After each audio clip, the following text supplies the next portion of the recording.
Hello. Hello. Good evening. Oh, looky here. We have a special guest. Where's Sophia at? Say Oh hi. yeah. Oh my God. She's riding her bike through the house. Okay, go. The good old days when you could ride your bike through the house. Yeah, right. Wear a helmet. Safety first. That's Yeah. right.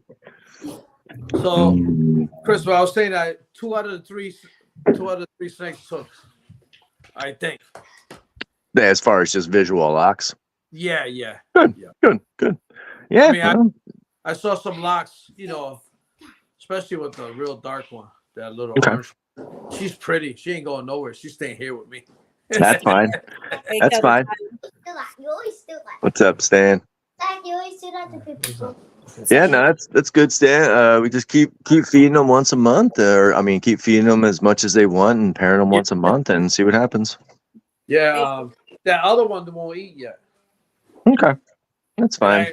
Somebody said, like you said, you feed in their frozen thaws. So one guy said, just take the rat and knock them out and throw them in there and see what happens. Yeah, offer a fresh killed or a small live. Yeah. They might jump on a small ASF too. I'm not opposed to that. I'm gonna try that this week. Yeah, whatever they eat, I don't care. I breed all of them, so they were just because she was a rat feeder when she left here doesn't mean that you know what I mean. Just whatever she wants to eat. That's our biggest goal. Keep them fed. Yeah, no, that's good. I'm excited for that. You can keep her. You can just send all the babies here, and you keep her. Hey, you can have the babies. She's that. And She's a super enchy yellow belly. Something. I forget what else she is. Pastel, maybe. She's pretty. She is pretty. Come on, Mike. Yep. And then What's up, Mike? And then the baby that I won on that auction, remember the 16? That thing is getting big. Yeah, that was the male. That was a blackhead leopard. No, leopard Mojave. Clown. Possible clown. The one you got from me, I think, was double head DG hypo. Okay. Yeah, man. That's good. Yeah. Fun. How everybody's week going? Good. It is going good. No, Good? not really. It's been a long week. As best as it can go, right? Yeah. I've got me on a female. She's not due till the 20th, but man, she's in there turning belly up and everything else. I'm just like, all right, ma'am, slow down. Perfect. Hey, anytime from I've had females go as early as day 23, 24 after their shed. Wow. So yeah, you can have them go that early, 23, 24 days. And then even I've had some people go like 50 plus days. Oh, wow. Yeah. And it seems to be a lot of people that run like just a regular room temperature and just heat taper the heat panels with no ambient room temperature. Their animals tend to go a little bit later. Like the females hold the eggs longer, it seems like. Oh, I wasn't aware of that. Yeah.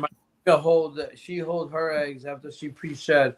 It was like 32 days. That's good. That's about average. Yeah. Yep. That's what you want. Yeah, but with an ambient room temperature, it seems like they tend to drop a little earlier, which is odd. I rarely have a female go past like 35, 40 days. Right. Yep. Well, we've got that one, and I'm pretty sure one fixing it about on the edge of her blade. So I'm like, come on. Nice. See, just keep pushing, and once they get comfortable, and they'll start going. No, Just takes a little time. I'm all, what's that Macy's commercial? And it's all open. There's every day checking on them eggs in the incubator. Just don't be like Warful. If you peek in and she's laying, leave her the hell alone for the rest of the day. Don't go and start grabbing. If them eggs can sit in there for a day or two and they'll be fine. Don't sweat it. The last thing you want to do is bug that female when she's laying. Yeah. I always give them credit. I had a female last year that she got egg bomb, and she got egg bomb. She was eating like a pit bull, and then one day I went, like maybe a month later, I went in there. The son like it died. Hey, Shauna.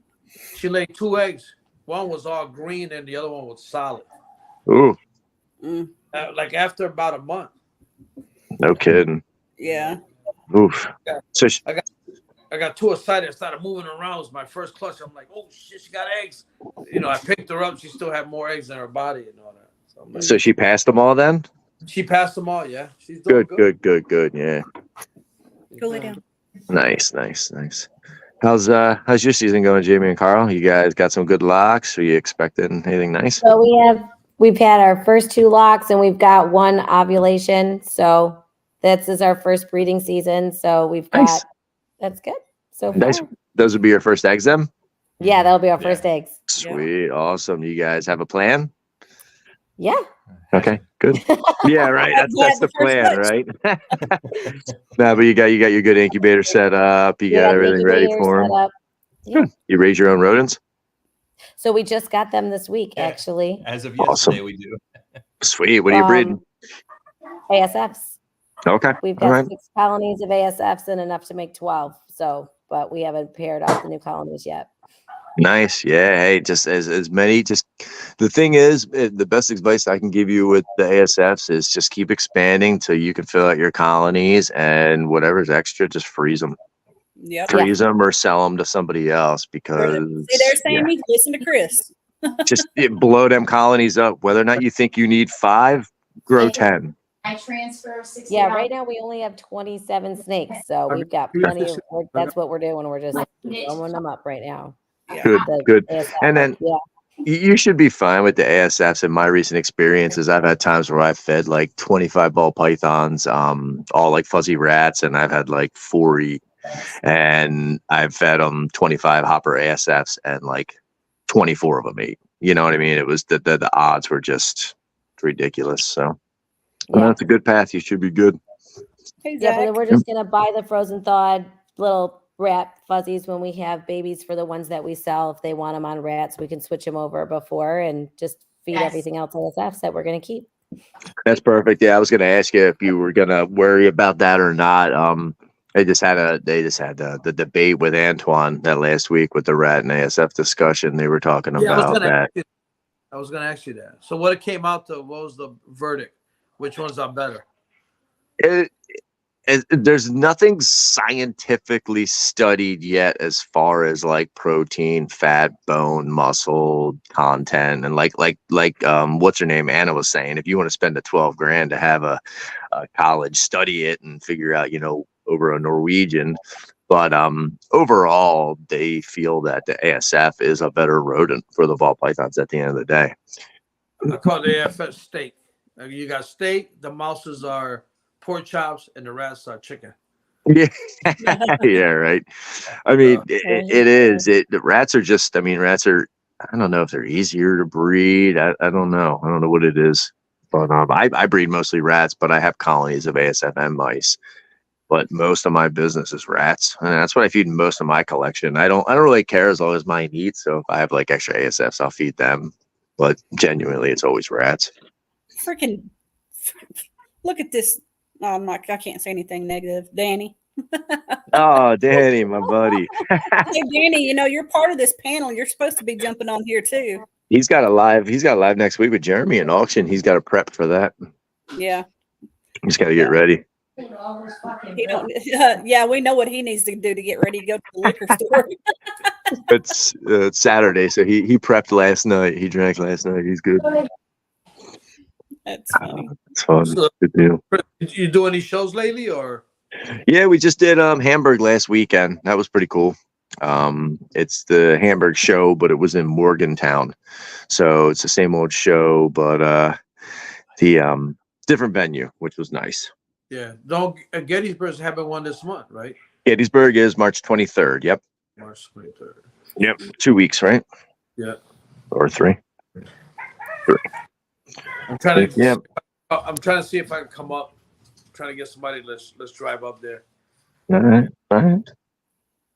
Yeah, it's not a bad time. It's a good time. There should be some interesting snakes. That's always a pretty good show. Yeah. Ozzy sometimes swings by. He was there last time. I ran into him. The 2 times I ran into him, it was up there. Nice. Really. I still hadn't ran into him yet. At least I don't think I did. I mean, I know what he looks like, but Though I think the only place I would have ran into him at would be in Tinley. So Yeah, the first time I ran into him, he had a hat on. You know, he was like kind of like, and I It went was by. low, low key. I said, like, I think that looked like Ozzy. Then I went by again. I said, "Are you Ozzy?" He goes, "Yeah." Took a quick, you know. that's great. You know, last year he was just running around talking to everybody, so I stopped him for a quick minute, took a quick picture. Right. You know, hand him a little pink shirt. Still waiting for the picture. To blow up his DMs. So what about you, Chris? What's going on with your collection this week? You got some eggs yet? No, nothing this week. I think I'm gonna have a late season. Just by the way that I kind of I think I did it to myself, which I'm a very not seasonal breeder, but I don't feed my collection a lot over the summer. I sell a lot of rodents and I feed, I wouldn't say maybe in the summer, but I kind of use like cycling feeding in my cycling regimen as well. So if I know females didn't go last year or they look like they're going to be going, depending, I'll feed them heavier and harder going into that. What's up, Zach? What's up, Zach? Just sitting here in my lovely house. I bought this with all my ball python money. Nice. My lovely piano back here. Yeah, everybody's making money. The market's not dead. I forgot that you don't do the If you Instagram work too hard much. at ball pythons, you too can afford all of it. That big screen. Very nice. Yeah, I forgot. Zach really doesn't get on Instagram too much, and I'm usually just in the link there, and that's it. And to Sammy on Messenger, and I totally forgot to send it to you on Facebook Messenger. I'm sorry, Zach. I was sitting backstage. It's okay. Carl asked if your piano needed tuning. There, like, Yeah. Play the piano.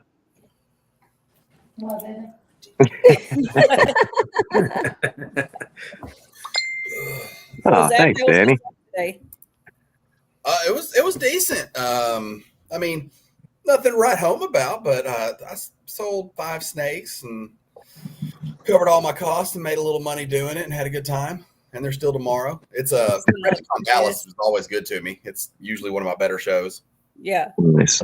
Was this last week? No, that's shit today and tomorrow. Oh, today. What am I thinking about? Yeah, today is Saturday. My days are all messed up. Nice. Very good.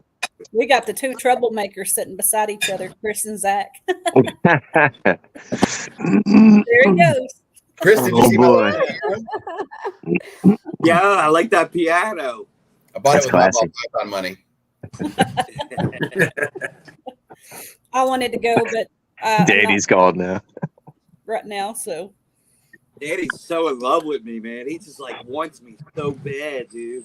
He wants me so blow him a bad. kiss.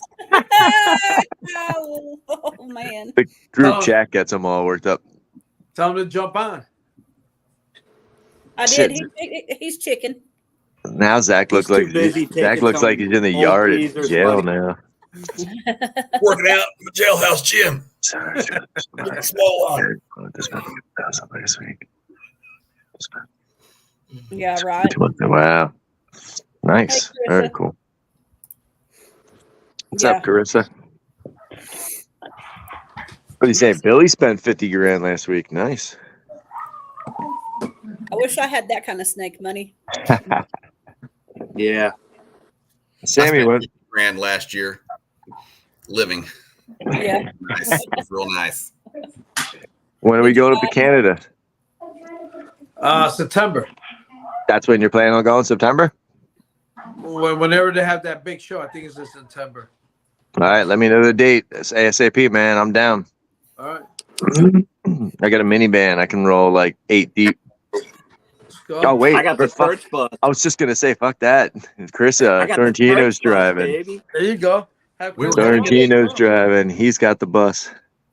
We were going to Yeah, get a party. spot for Husbandry Pro, and Robert was going to fly me up there for it, but it was like we'd have to get all of our supplies and everything is down here to get it all the way up there to do our show is just freaking logistically a nightmare and expensive. Ah, not Plus, worth was it. one of my good shows down here lined up with it too, so that didn't hurt. Yeah.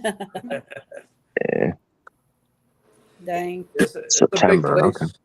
You know, because they had dogs, they had birds, they had cats, they had fish. Oh, it's an all animal show. Yeah, it's just huge. Big. Nice. Oaks used to do that. You remember them, Sorrentino, the All Animal Expo? Yeah. I think they're cool. Nathan was telling me about one that him and Danny went to over in Jersey. Oh, okay. Yeah, I want to check it out. It sounded cool. Yeah, definitely interesting. They got one in Pomona's California coming in June. Yeah. That's what he was telling me. He said Pomona's going to be like that this time. He's going to do he's got all the other buildings of the fairgrounds too, and so there's one that's going to be for birds, one that's going to be for fish. I'll be right back. That's cool. Supposed to be in June something. I know we're going. I know we got tables. I'll be there. I got to drive out there. I just got the trailer back from getting wrapped today. I can't wait to show that one off. I haven't seen anybody the pictures yet. Yeah. Well, except for Robert. Well, you have to send me a picture. No leakies. Hide behind the piano. How far away do I have to go? Why don't you go lay on that big couch you got back there? Looks comfier in the bed back in this hotel. I'm guaranteeing you. No. Oh, you're staying down there? Oh yeah, I'm spoiled. I'm bougie. I'm like, oh, that's 48-minute drive. That's 48 minutes earlier. I gotta wake up in the morning. You are funny. And I know Repticon's like always one of my better shows. Like, I mean, like this one isn't like super awesome, but I'm making some money. If I have a day like tomorrow, I'll have a really good show for the weekend, but I never count I don't like to talk about the show until Sunday's over.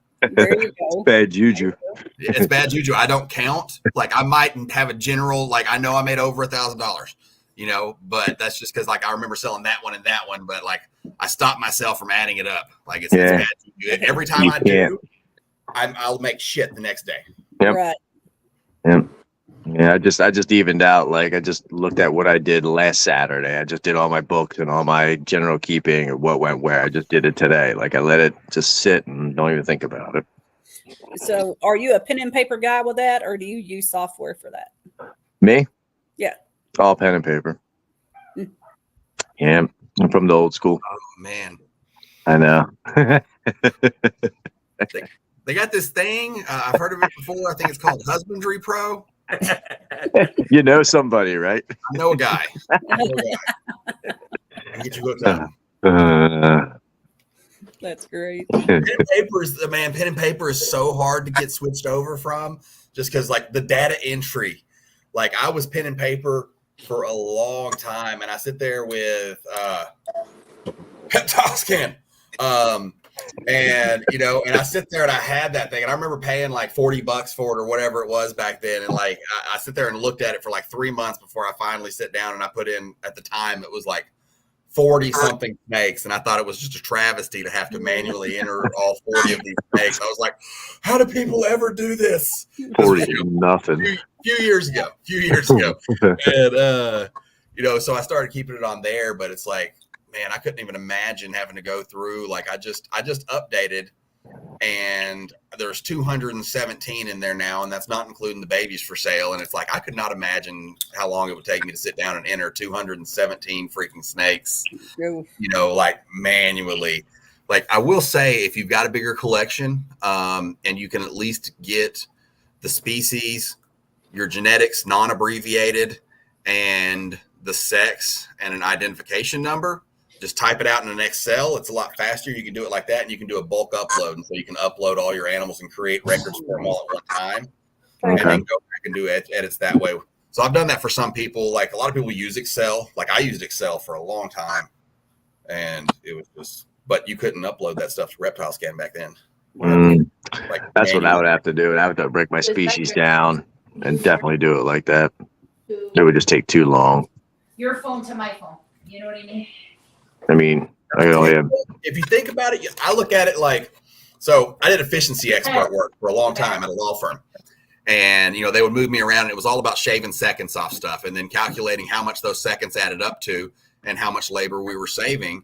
And so you start looking at how fast, it's like, depending on what you use it for and what you keep up with, especially anyone who tracks weights or feedings and stuff like that. I can go and enter feeding for 217 snakes. I've done it in 47 seconds. You know, I can't walk through and write on 10 postcards in 47 seconds. No. That's like, funny. You have to think about that. Well, how many times do you do that? Well, you do that every week. Well, add that up. So how much time did you save in a month? How much time are you going to save in a year? Well, now take that time. It's not going to take you that much time to enter them into your system. Yeah. You know, it's like, it's a little bit of an investment up front. And like, I was bad about it too. Like I ran out my free month subscription, like when I first joined Husbandry Pro, you know, like I was in beta and they were doing a free month back then too. And like my free month subscription like expired. And like, so I messaged Robert and like begged him to give me another month to try it because I was a cheap ass and I didn't want to pay for it. and he did. And so I finally put my animals in like the last week. And like I had 1 week to decide if I wanted to pay for this thing. And I'm extremely frugal about stuff. And so I'm sitting there just like running through doing stuff. And I'm like, after about a week, I was like, oh yeah, I've got to have this. So I bought my year subscription after I sweet talked Rob into giving everybody a discount if they paid for a year subscription ahead of time instead of monthly. Y'all can thank me for that one. That was my idea. Nice. Get a discount for paying all at once. Cool. I'm gonna go pay all at once real quick. Yep, absolutely. Oh my I don't know what I would gosh. do without it now. Like, I mean, I do all my pairings in there. You know, we're constantly updating it, making it easier and stuff. Because like I was still doing my pairings in Excel and then having to put them into the system because like our stuff's big. And which is fine for going in and putting activities on it and stuff, but building your pairing sheet, you know, like a lot of people are like me or visual, you know, I need to see everything, you know, and to do that, I can't be, you know, looking at grandma glasses. I need to be able to see small lines of data, scroll through them fastly, you know, and just, it's easier that way. So we're reworking the pairing system to do better on that. And I like the way we've done with the storefront. And now, like, I've sent so many people my pairings for the year just in the past 2 weeks. It's not even funny. I'm like, they're like, oh, what are you working on this year? Here you go. And I just send them a list and they just go pull up my Husbandry Pro that I've got, you know, and I can set whatever I can hide some stuff if I don't want people to know about secret projects and stuff. You can go through like hide individual ones, but yeah, secret projects? Who has secret projects? Not in this industry. No one. I don't. He can't even keep a straight face on that lie. I don't. Sorrentino knows. I don't have any secrets. No, I didn't pick anything up on Wednesday. Oh my goodness. It's just Coco. Waiting once for it. Just What a little about shit. you? Just some shit. Chris, what do you got going on? Do you have any clutches this week? No, I'm gonna have a late season. I feel like mine's going to be kind of half and half. Can I get another one? Yeah, the girls that didn't go last year, they're all like prime ready. There should be like half a dozen to a dozen going. That I know that didn't go last year, but other girls that went last year could be like, I don't know. If I had ultrasound, I know, but it could be whole shot. It could be anywhere through May through August. Yeah. I thought you had an ultrasound. I do. I just never fucking use it. I don't know. I look at my snakes. I look at them. I feel my snakes. I look at them. You know. I feed them. She went from the back. Now she's in the front. Yeah. I did it for so many years without it. It's just habitual. It's like she was eating good. Now she's not eating. You throw a boy in there. Now she's eating good again. Guess what? That one's going. I need an ultrasound to tell me that. Yeah, I'm more like, I think I'm a little bit more hyper focused. Like, I don't know, the ball pythons. It's been like so consistent yearly. So this year I'm really focusing a lot on my boa pairings, and that's taken a lot of time out of me. But the ball pythons, they're clockwork. I realize this season I don't know shit about boas, and it's not like breeding ball pythons. I will actually have to do some like effort, I think. Oh yeah, you do. You definitely do. They didn't just do it. What's up, Gerald? Yeah, no, they just don't do it. I remember being so pissed. So I bought like multiple boa females because like my first, like when I started this business and stuff, I bought a boa first before I bought any ball pythons. And I've been growing her up, and now she's 5 years old and stuff. And I'm like, you know what? I'm gonna breed her. She can make some sun glows. I want to make some sun glows. Oh yeah, beautiful. So like I buy her a nice male. I got a Aztec Motley Ghost 100% head call male for her. Oh, nice. And she's a pastel head call. And so I was like, okay, I'll make some sun glows and stuff. That'll be nice. Well, then I went and bought all these other females. And somebody here who knows boas is going to realize where I went wrong. They're not ball pythons. That male can't breed all those females. And I'm like, shit, Nope. Is that why the males are almost the same price as the females? And like, it's not that way with ball pythons. Yeah. I was so surprised. But then I just went and bought more males instead of selling the females. You could possibly stretch a male, but it's super strategic and it's usually doesn't work out too well. So Yeah, I you was be talking- one male to one male? I mean, one male to one female? Yeah, usually. That's usually your best ratio. Sometimes you can co-exhibit or cohabitat or just get your timings down. What's up, Tyler? What's up, guys? What's up, man? How was your show today? What up? What up? What up? Oh, I killed it. It was a really good show. Where we at? White Plains? Erie, PA show, dude. Erie, sweet. Yo, were you selling cocoa in PA? Occasionally, not really. I did in Erie. Better not be selling cocoa in PA. Yeah. Nah, Never. you know, The PA assholes on you know how it is, brother. No, We've had that talk. I sold 15 today, so Awesome. Shit. I Good killed deal. that show. It was really, really good. So Nice. Snake wise, what'd you guys sell? How many? 15. Oh, Nice. fuck yeah. So That's what I like to hear. I think we did 0 bricks of chipper, but 2 of the big bales of cocoa to go, and 15 steaks, and that was the show. Nice. Oh, yeah.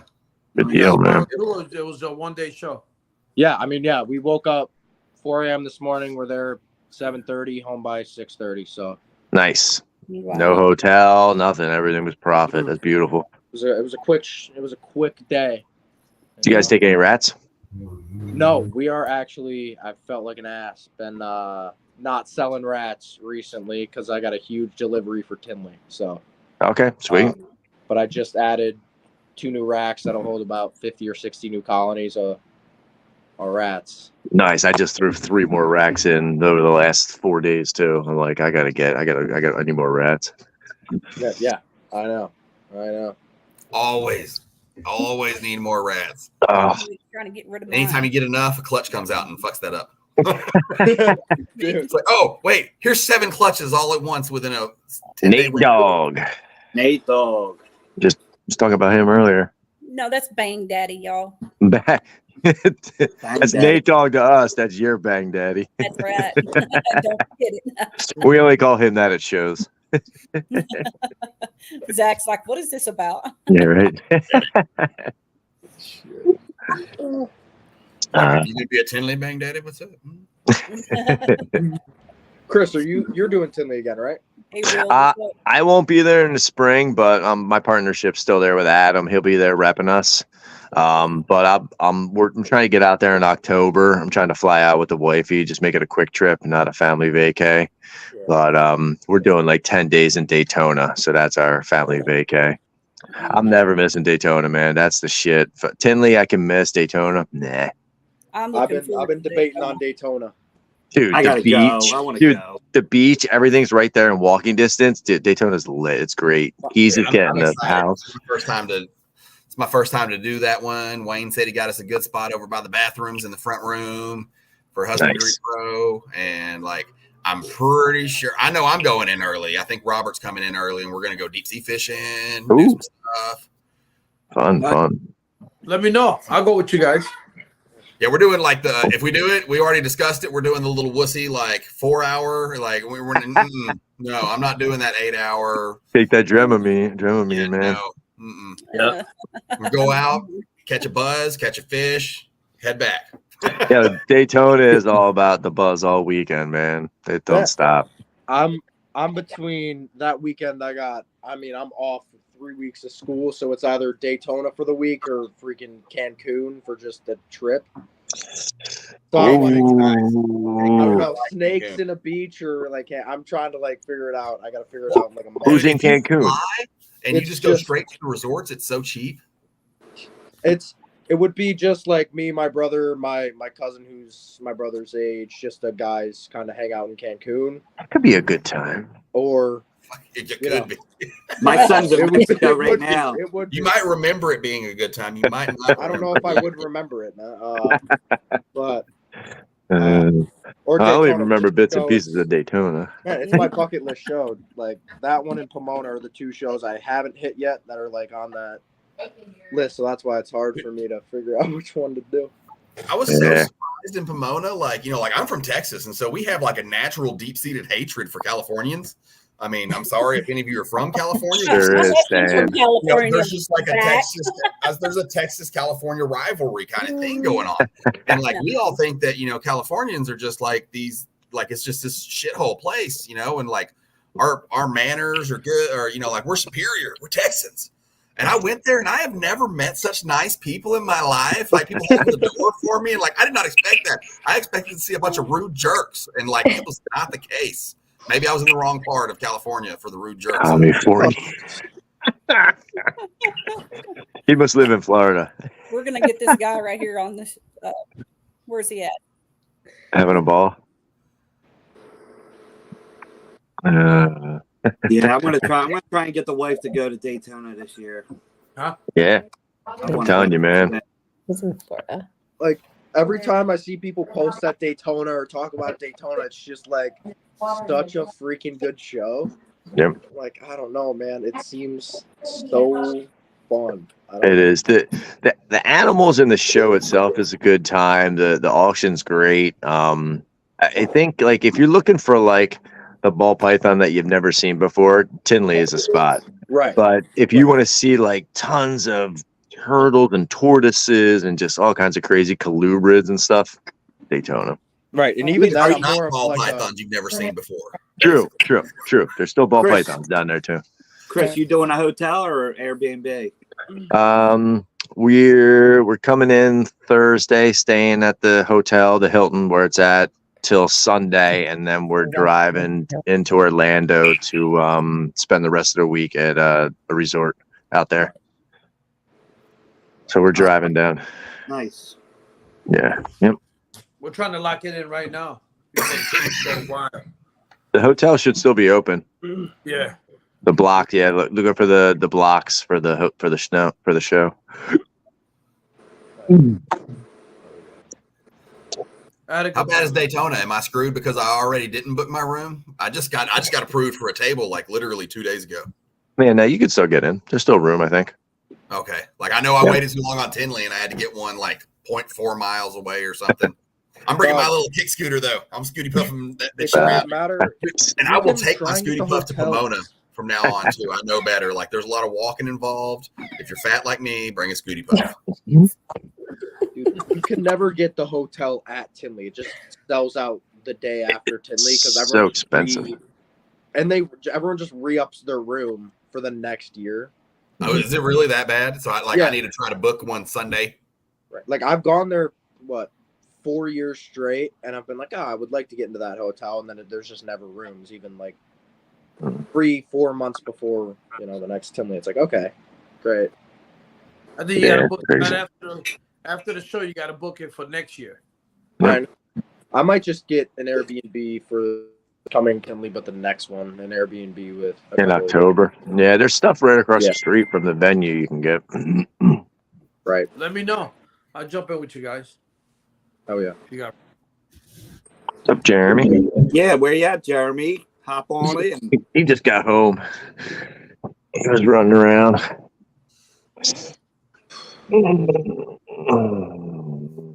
Okay, can you guys hear me right now? Oh yeah. Yeah. Okay. My laptop started losing signal, so I was like, oh shit, I do have to go in the office. Uh-oh. So Sammy, are we going to Daytona this year? Yes, we are. In September? I'm trying to hook it up now. What month is that? August. I told my agent guy to look for a John. flight. John. Did you say you have an Asian guy or an agent? No, my agent. Oh, yeah. He books all the trips, and then he rents the car. He takes me to the shows, and he goes to the casinos. And he's Asian. Nice. That's perfect. No, he's not Asian. Oh, okay. No. Jeremy, that's all right though. He'll No, come Mike, to the show. you know He'll we come can to have a party. Yeah, he'll come to the show and hang out for a little while. And then he goes, I'm going back to the casino. So I'll see you in a little while. Are you still coming up to Rexpo in a couple weeks? Yeah, 30. I'm trying to get up there that Friday. All right. On Saturday, I think it is, right? Yeah. Yeah, Jamie. Yeah, let me know. Actually, my dad's gonna be out of town that week. I'm just listening. It'll just be me. All right, I'll help you out. All right, it'll be if me. You give me my Frank. pink shirt, the black with the pink. He'll lose it. If you get him one, he'll lose it. That was Holly's fault. What was my fault now? Blaming Holly. Putting my hat in the back seat, and I forgot all about it. Oh yeah. Sammy just took it off and was done with it. Be nice, Sammy. Hey, I got big shoulders. I can handle it. I can take it. So Zach, are y'all gonna try to? Is Husbandry Pro gonna try to do the Daytona this year? Oh yeah, we're in there. We are confirmed for Daytona. We've got a 2-table spot in between the men's room and the women's room in the front room. You're so lucky. Room number 1. Wayne said it was supposed to be good. He's like, man, I looked, I found you a really good spot. I think you're gonna like it. And we're confirmed for Tinley. We'll be in the lobby next to Redline. Yep. It was where we were last year. We will be back in Pomona. Pomona was our first one. And then we'll be in Dallas. We've got a spot in Dallas. Now Dallas I'll have for myself and for Husbandry Pro. Like I'll be set. I have a corner spot in Dallas and Husbandry Pro set up next to me. Same thing with the All-American Reptile and Plant Expo. We Husbandry Pro has a half. Me and Husbandry Pro split an end cap. So we'll both be doing that one. That's the only one that Robert might not be at. Is that the one in Colorado? Yes, that's the one that Tony Schroeder and his Troy. Yeah. Troy, if I call him Tony one fucking time. If he sees this, he's never letting me on his freaking late to the mic. I hope that does well for them. They're 2 good guys. I hope that really takes off. Oh yeah, Man, I was debating on getting that's awesome. Just going.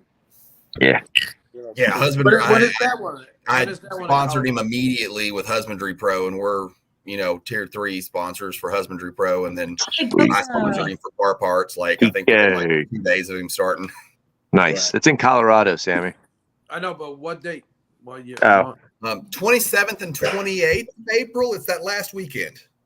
Oh, is it April? Mm-hmm. Yeah, So you would have to come here and then to Colorado. Yeah.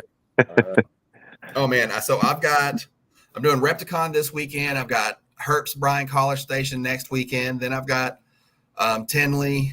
Then I've got Lone Star Arlington, and then I get 2 weeks off, and then I've got 4 in a row in April, and one of them's NARBC, and one of them's the freaking Denver one.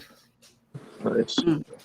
Like it's like it's season for me. Like I'm glad. Like this year is the first year I've gotten a 2-week break in there. Like the shows just happen to line up right. Like last year I had to do 6 in a row before I got during tax time. But it's tax time.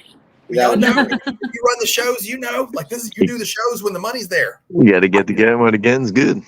Yeah, I think June, July, and August I've got one show per month, and one of them's Pomona and one of them's Daytona. Dude, I hate doing like 4 or 5 shows in a row. It just gets like 5th show, 4th show, you're just like kind of drained. It's like, oh my God.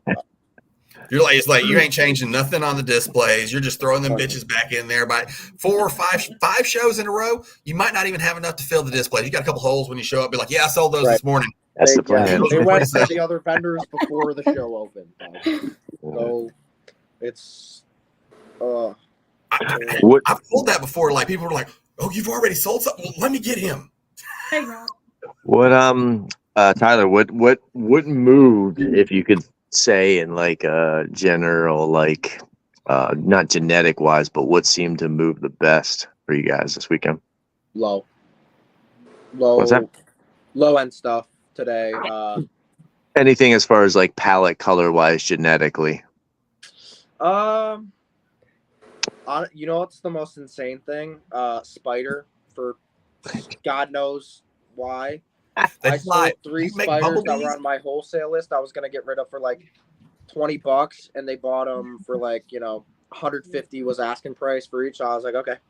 Yeah, dude, I took a bumblebee to the show this weekend, and like out of every snake I took, out of the 40 snakes I took, I said, I know I am not coming home with that bumblebee. And sure enough, that was the first thing that sold. It's nuts. It just blows my They're mind. beautiful. I did like an They're Enchi beautiful. spider, or an Enchi bumblebee het clown female, a lesser spider het clown female, and a Huffman spider het hypo pos het pied female. Those all sold like within an hour of the show being open. And then a lot of the other stuff, was just here and there. I sold 5 breeders, I think 4 or 5 breeders. Nice. Again, nothing. Harold, jump on, man. Nothing They too beat you. nuts at all. I think the most expensive thing we sold was probably 400, but again, we sold 15. It added up pretty quick. They try to beat you up on the females pretty bad, or were people like, okay? Oh, on the adults, I mean, I've had my adult list out for a while, and I'm super negotiable on all the stuff that's on there, just because You have to be aggressive. 99% of them, if they sell or stay, I'm not going to breed them anyway. Right. So there's 3 or 4 on there that, hey, if they stay, they're at 14, 15 millimeters. I might give them a pair or 2 and see if they go.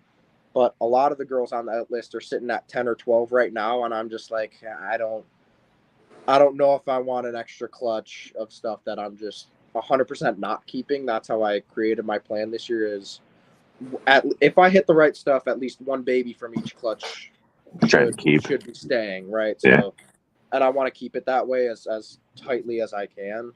It's healthy. Even if it means like I sold the trio of albino pieds, albino pied male and double het females. They lay me 8 eggs a year, and I sell the albinos and the pieds for $250 a piece, and I make $2,000 off their clutches every year. But I was like, hey, that was the trio that sold today, I think, for $400. Right. They paid their dues. Right. I still have some of their babies, but at this point, I'm like, okay, I got Candy, I got Monarch. I need to shift out of albino right now, and it'll help people. Again, like I said, you get 8 eggs out of both those girls, and it'll pay your rat food for the year if you're a smaller breeder. It'll allow you to go get another snake. Or I was talking to one of the buddies I really help out, 13-year-old kid, and I told him, if you bought these snakes, you wouldn't have to be asking your dad, hey, can we get this and that? You can say, Dad, I got $300-400. Like, I'm gonna get this as long as it's not your money anymore. And tried to convey that to him, and that's what a lot of these breeders that I'm letting go of is kind of that style stuff. We need to take a quick break for our sponsors. Do it. Do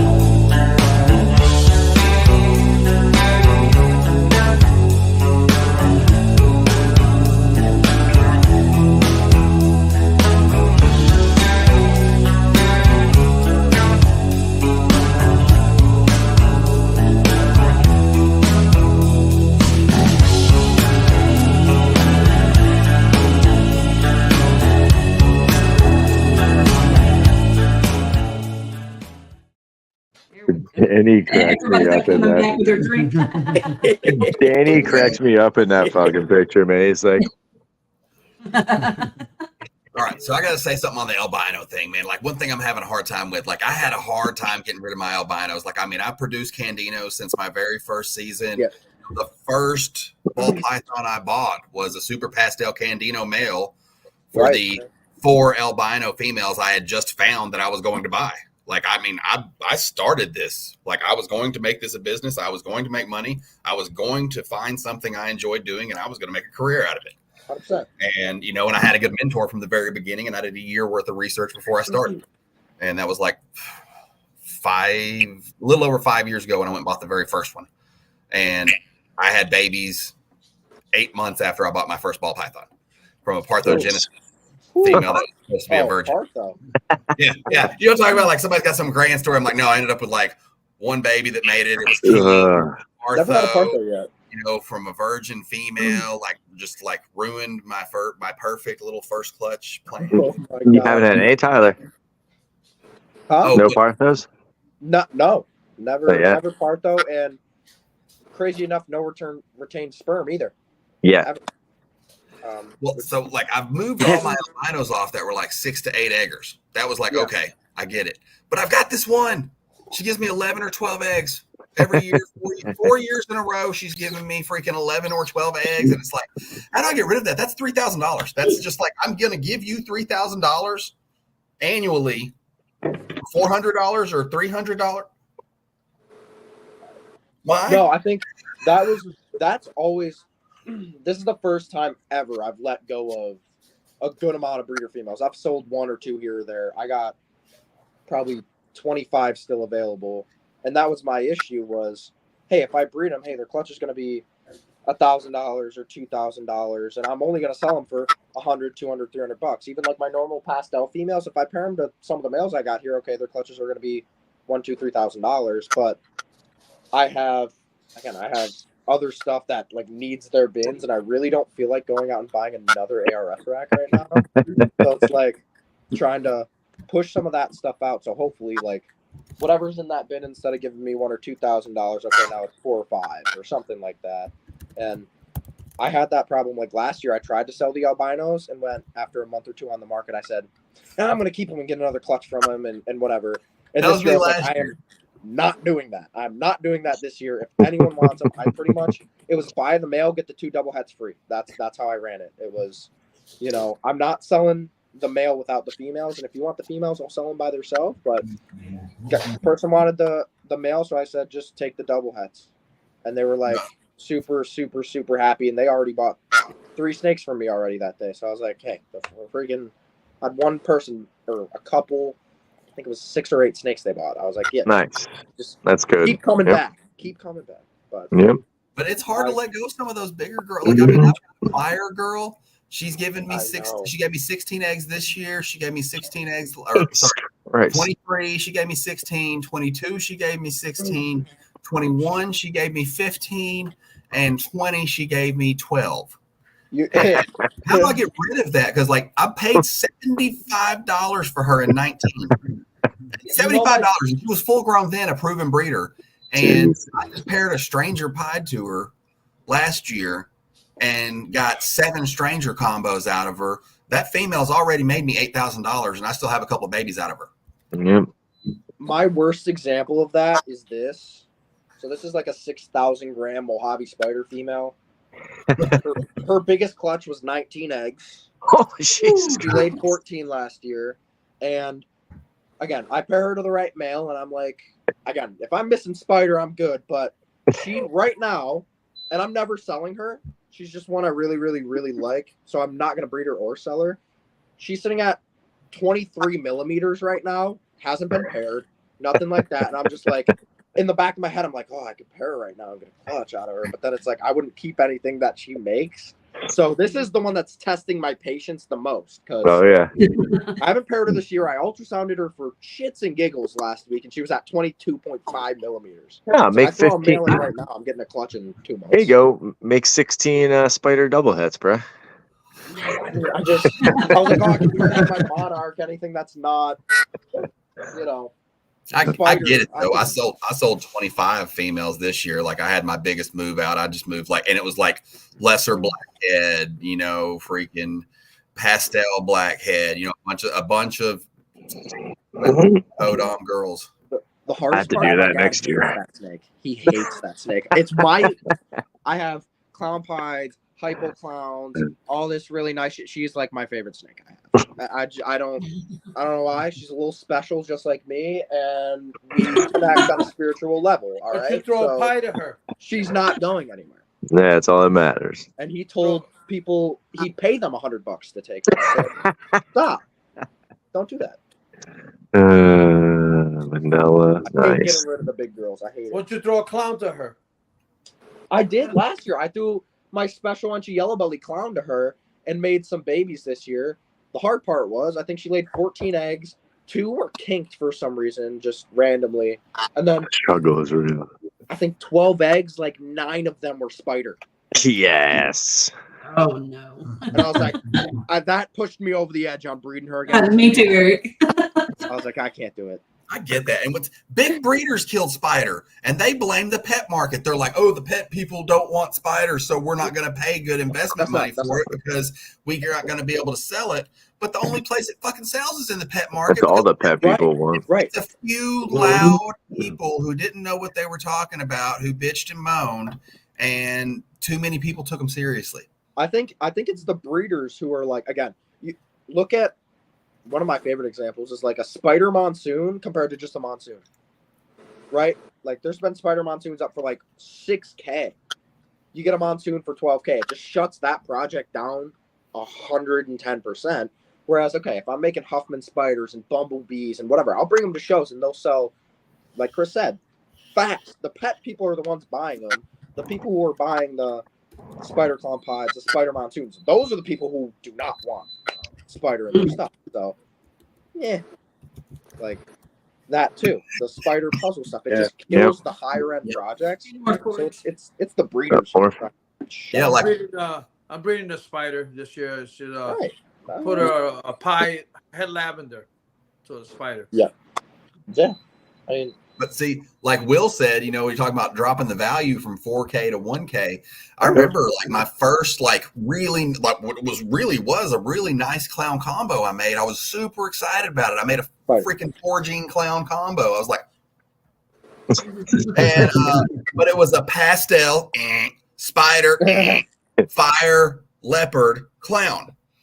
And fire leopard clowns were listed and selling at $2,200 to $2,500 at the time. And I sit there and watched them get listed, and like within 2 or 3 weeks they were selling. I listed that girl and I had dropped her price so many times. I ended up selling her, I traded her for $1,200 in trade because it was pastel and spider. Like you couldn't give it away. I'm like so bummed out. I wanted to keep her, but I'm like, I'm going to make more snakes that I can't give away. It's okay, James. Got to draw the line, yeah. I think that's been my hardest part is just getting rid of the big girls that I know I can breed and get clutches from. But I need space. So that's why I was happy to get rid of 15 snakes today. Oh. Woo. God. So we do have an auction coming up next month on the 20th. We're still taking donations for that. That's the 27th, right? Let me pull up the information here. Whoa, didn't mean to do that. Whoa. I just got this. Got diamonds in my house. Yeah. This guy spelled Michigan wrong. Michigan?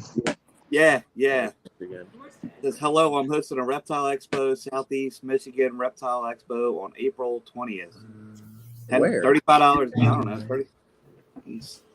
Oh, in a text. I thought it was in the chat. I was like, what? He spelled Michigan wrong. $35 a table. $35 a table, and you have to pay before the show. It's cheaper than Bloomsburg. You cannot pay at the show, have to pay before. The only one. Sounds like you're getting hosed. I'm like, what the hell is this? I just popped up in my phone. Oh, Jason got one of the girls I sold a little bit ago. Ravaz? Yeah, I got my original pied female. First female to ever give me a recessive. Nice. He picked her up probably 2-3 weeks ago. And she's already locked for him. Sweet. He does a fun show with 403 with Mark. Mm-hmm. Yep. That's interesting. 35 for a table is crazy. So good. That's crazy. Our tables are cheap. I know. What are the Oaks tables? I don't do that show anymore, but like what are Oaks is 80, right, Sorrentino? Or 85? What, Oaks? Oaks, 85. Yeah, it's 85. He put it up to 85, I think. It was 75. It's still not too bad. Bloomsburg's 40. That's ridiculously cheap. How many vendors do they run in those shows up in those areas? Depends. Hamburg. I forget how many we had at Hamburg. Those were 100. Yeah, Gettysburg is 50. And you get lunch. You get a vendor's lunch. Awesome. So Yeah, great. man. Yeah, I mean, Are they running like 80 to 100 plus vendors at those shows? Depends on the show. I think Right. Hamburg was 150 plus tables, but I don't know what that equaled the vendors. Yeah. So that's Hamburg's the probably- biggest probably one. Gettysburg is, I don't know, maybe 100. Would you say? What do they do at the Pittsburgh Mega? Does anyone do that besides me? No? What's that? The Pittsburgh Mega Reptile Expo, Chris. You haven't done that, have you? Nah, I haven't been out there. No, because No. that one for the PA shows I've done has been the best one by a mile. And they probably have 80 to 100 vendors there ish. It's pretty good. If I have good inventory one time, I might take a venture out there, but that's a bit of a hike, Pittsburgh. Because what is it? How far is that from you? Probably 3 plus. Well, that's a 2-day 3 plus show. hours. It's a 2-day show as well. It is. Yeah. Okay, that might be worth it then. I Thank you, Stan.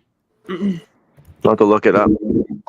It's good. This is March the last 27th. one at the venue because the venue's getting torn down and turned into something else. So this is the last one at their consistent venue, and then they found a new one for the next few shows. But Okay. I love that show because my mom's from Pittsburgh, so my aunt still lives there. I get no hotel. I just drive there, stay at Nice. my aunt's house, and just it's nice. So you're saying you got room for me?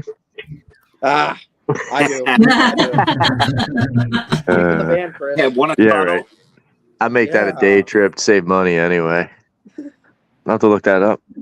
Definitely. I recommend. Is it the Steel City? Steel City show? No, the Steel Shitty. That's a small. Steel Shitty. Tell me what you I can't talk. That one I think is like a 40 maybe vendor show. Oh wow. Like in Pittsburgh. It's the Pittsburgh Mega Reptile Expo. Okay. It's a primo show. It's a good show. Okay. In PA. Yeah, that's the shows I'm killing it at, man. Is all these like 30 to 50 vendor shows. Smaller ones. That was the one today, dude. I was the only one that had a actual banner. And actually, it was so bad when I walked in, the girl who runs the show, I said, I can't be in any of these pods because my banner would take up the entire thing. And she goes, oh, God, I forgot you have a banner. So I had to get put on the wall. But it was, I was wearing my polo. I had a banner. To the wall. So, right. I had a polo, a nice banner, and a good looking setup. So I feel like that's why. $300 a table. Oh, shit. What? Where are those shows at? Cali. California. Oh my God. They're out in Cali. That's probably why. Where are they from? I mean, Tinley is expensive too. So Repticon here is $95 that I'm doing this weekend, and that is the cheapest show I can do. When I do herp shows, they are $125, except for 2 of their shows that are $150. Lone Star is $1 or $125. Okay. But Lone Star, it's a little show. It's like the oldest running show in Texas. It's like the size of a gymnasium, and they cram 30 of us vendors in there. They're single wide, one table wide rows. So you ain't getting a banner in there, and you're choosing wisely on chair. If you want, do you want a chair, or do you want to have room to move back and forth between your table? But nobody says shit. We don't complain. You're fucking happy as fuck to be there. You fight, claw. I literally followed the Malia around singing her Barry Manilow and Tom Jones, and brought her some flowers, and I properly quartered her and everything to get my spot. And it took me 2 years to get a table in there, and it was because they happened to overlap one year with Tinley or something like that, and so I ended up weaseling in there, and now it's I'm not moving. I won't, my wife is doing that show for me, and that was a serious thing. My wife is doing a show for me. She's like, deli cups, get deli cups and a tablecloth. That's it. You're fucking lucky I'm doing this. And I'm like, I love you, baby. I love you so much.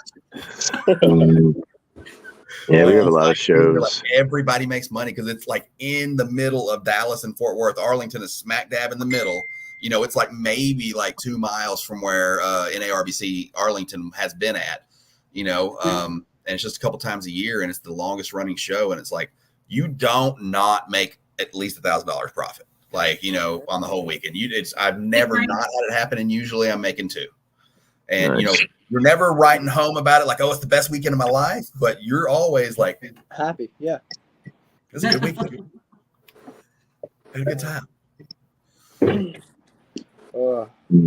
I'm still trying to keep up with the chat here, y'all. Jeez. Hey, Frank, you just pulled up that comment, Holly, but he went to the show today, and we did kill it. He drove out there with us, and actually for everyone else, Frank will be on the Wednesday podcast this week. Yes. So I'm looking forward to meeting him too. Although his picture makes him look like he's really mean or something. I'm like, yeah, I'll get along with him. Hey, here's the funny thing. He doesn't look like that. He sent you he's about, you know, to be very nice, he's about 30, 40 pounds heavier than that. He just doesn't take pictures of himself. When I saw that picture that you made and he sent you, I was like, are your pairings going? Oh, Any eggs on the ground yet? What's that? Yeah, what the fuck was that? With Chris, was that you? That wasn't me. Not me. I was on mute. It sounded like Siri. It was Sammy. He needs text No, to speak. it wasn't me. They're laughing. I think Carrie says. Not this time. The beeping was me.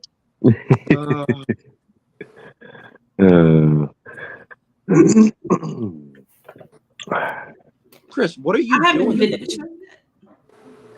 What's up? Doing this year? Oh, how's that Herb Show in Gonzales doing? Is that one going good this weekend? It's a little further than I usually drive. I go to all of their shows within a 4-hour radius. Was that in Texas? Yep. Yeah. Oh. Yeah, the Herb Show. That's our local circuit here. I'm a sponsor with them, and I try to do as many of those as I can do within a 4-hour radius, except for Waco. I won't do Waco again. Why? Nice. Oh man, I've just lost my ass every time I've been there. Like the city of Waco, it's a poppin' ass place. Yeah. And I'm telling you, one weekend it's gonna hit, and everyone there's just gonna sell out, and it's gonna be slammed. But it's a really, really upbeat poppin' town where there's always something going on, like every weekend, and it's like 2 times in a row there was a marathon, and they staged in the parking lot for the show. So like there was nowhere for people to park, so you can't get people, and the whole town's going to the marathon. And then there was like President Trump was there one time, and playing the show. It's not freaking Sean and Lori's fault. I mean, how are they going to know? Freaking, they find out 10 days ahead of time, and when Secret Service notifies the town, hey, Trump's coming in, we're doing a rally, you get 10 days notice, and it's like, oh, sorry everybody, there's gonna be a Trump rally right in the middle of small town America in Texas. Everyone's going during your expo, dude. It was like they might as well have been freaking NARBC Dallas when the Super Bowl was going on that one year, and they did that. Like it was just like woo, tumbleweeds blowing through there. There were some I just wanted to say real quick, Nikki's giveaway. She just said Josh won it. Congratulations, Josh. I'm jealous. Oh, sweet. And no, Kirkwood didn't say that. That was me. Kirkwood. Jamie. It's getting thrown all over. What'd they win? What did some kind of G strap? I can't remember. It was really nice though. Sweet. We'll put it in here in a second. Oh my goodness. For strap. Floridia. Super pastels. Strap mail. Super pastel, super straight mail. Nice. Oh, nice and bright. Not at all. So, Wilder, did you have any eggs this week? No eggs. Do you have any eggs yet this year, Tyler? No eggs yet. One of the girls right behind me just gave me my first pre-lay. She's probably 20 days out ish from my first clutch, and Nice. hoping first clown pies out of that. Would be nice. Ooh. Cool. Good deal. But everything else, I don't know why, is so much farther behind. Everything seems late, doesn't it? Right, like she's obviously pre-lay shed and gone. Everything else is like 15 to 18 millimeters. No. Yeah. No. So I like it. I didn't have my first freaking eggs last year until August. Fucking August, dude. It was the most brutal. I don't know what the fuck happened. Like, it was a full year after I moved to my my reptile facility that I was at. And like, why? Like, I paired 52 females and I got 21 clutches and didn't get the first one until August. And so, like, I'm over here dancing. I scanned a girl at 42 and a girl at like 50 something last week. And I'm like, I'm going to get eggs in the first half of the year. Dude, it's the move. Dude, moving breeder females. I had the worst time when I bought this collection, moving them and then getting them to lay quickly. Like, the proven ones are bad. The ones that are like younger and like haven't laid a clutch don't care because they adjust better going on. Those are the ones that I'm having getting ready right now, like the younger ones. Right.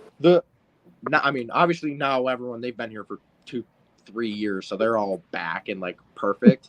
But that first year I brought them in and I got like 15 clutches or something like that out of like 50 girls. I was like, wow, great. And most of them were not even proven before.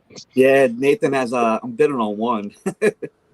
What does he have up there? Which ones? He's got a bunch of. He's got like 5 snakes. I'm trying to get to one. Dude, auctions. I love the auction. How's he get 5 up on auction? You can only put like 3. Oh, no, I think he's got like 4. Yeah. Wait, Yeah, like pro 4. level. Wow. Pro level is 4. Max, whatever the max level is. I think I get 4. Is it 4? Yeah, he's got 4 on there. I'm bidding Now. on one. What lace one are you bidding on? None of your business. What was the question? You're gonna outbid me. Dude, I won my first auction like last week or 2 weeks ago, but I've been spying them like every day. Holly saw mine. I was drunk at Pomona, and I won my first auction. And dude, I was lit. I was so freaking lit, and I was all like, "Ooh, look at this boa!" And I won just like a really, really pretty hypo leopard boa. Like, she's really pretty. She's pink and nice salmon color and stuff. I really like her. She's cool. But yeah, I was so drunk. I was like, there's no way I'm going to win this bid. Someone will outbid me. And I just bid it and walked off. And the next thing I know, it's all like, you won. And I was like, fuck. No. I'll tell you how, the way you win, you just slap them with your deck, dude. Just drop a big bid on it. Right. And Hey, John. they all disappear. The first one I won, I didn't even bid on it. It was the weirdest thing. So I went over to my girlfriend's, and my dad was bidding on it at home, and I was sitting with my girlfriend on my phone watching Morph Market to see if we won the damn auction. While he was bidding on it, and I saw like it hit the number. I knew if it crossed the number, we weren't going to get it. If it was below, we like 100% we're going to get it. And I watched it, it sat, and I was like, holy fuck, holy fuck, holy fuck, holy fuck. And it just sat there. It was like 400 below what we were willing to pay. Well, some of these people they'll do they keep doing the $5 increments. They're like $5. Next bid's $10. Dude, next bid's $15. I'll drop $100. Come in swinging, baby. Get out of my way. $100. It's either I win it soon or I don't. I don't want to sit here for 40 minutes bidding $5 with. Yeah, I'm not bidding $5 at a time. I'm just gonna whack. No, I've done it. I fell asleep with my phone in my hand twice, like woke up pissed. Like, I did that once. Really? Oh my god. Like, this one dude, like 2 hours, we were sitting there just like, I'm sitting there like. Wait, what night was that? That might have been me and you. I don't even remember what it was on, but I was just like, after like the first hour of that, I was like, I will win this. Did you win it that night? No, I did not. Well, that wasn't. I didn't win it that night either, so that wasn't us. It was like 4 a.m. My phone was in my hand, and it was all like on hold. Fuck you, Rob. Fuck you, Rob. Rob. Yeah, do it. All the lace stuff, Rob. So we're gonna start our auction on the channel here next week. On the And- 10th. Nice. That'll be awesome. Yeah, and I'm gonna keep it around 15 snakes or so. I mean, if it goes over a little bit or whatever. But and any of the guests that come on, they can also do some too. I remember that rat running across. Well, what are you talking about, Zach? Jason, Oh, we're sitting there talking. oh and yeah, that's the right. rat I just was runs sitting there out. with him. I was the one that wasn't talking. Yeah. We're just like, all right then. How's that gonna run, Holly, with the auctions? How you guys gonna run that? You gonna do a couple from each person, or? Yeah, I mean, I would prefer if I had everything in by Wednesday. That just gives me time to get it wrote down so I can throw it up on the screen, not have to, people have to repeat it, and we'll just, Right. like I do for everything else, just throw a timer up and let it rip, tater chip, Okay. And we just need to make it clear to the people that, either you're going to be paying the shipping or what your rules are for your stuff. I'd like to put that in the description as well. And some people are like, hey, you spend $500, I'll pay for the shipping. Right.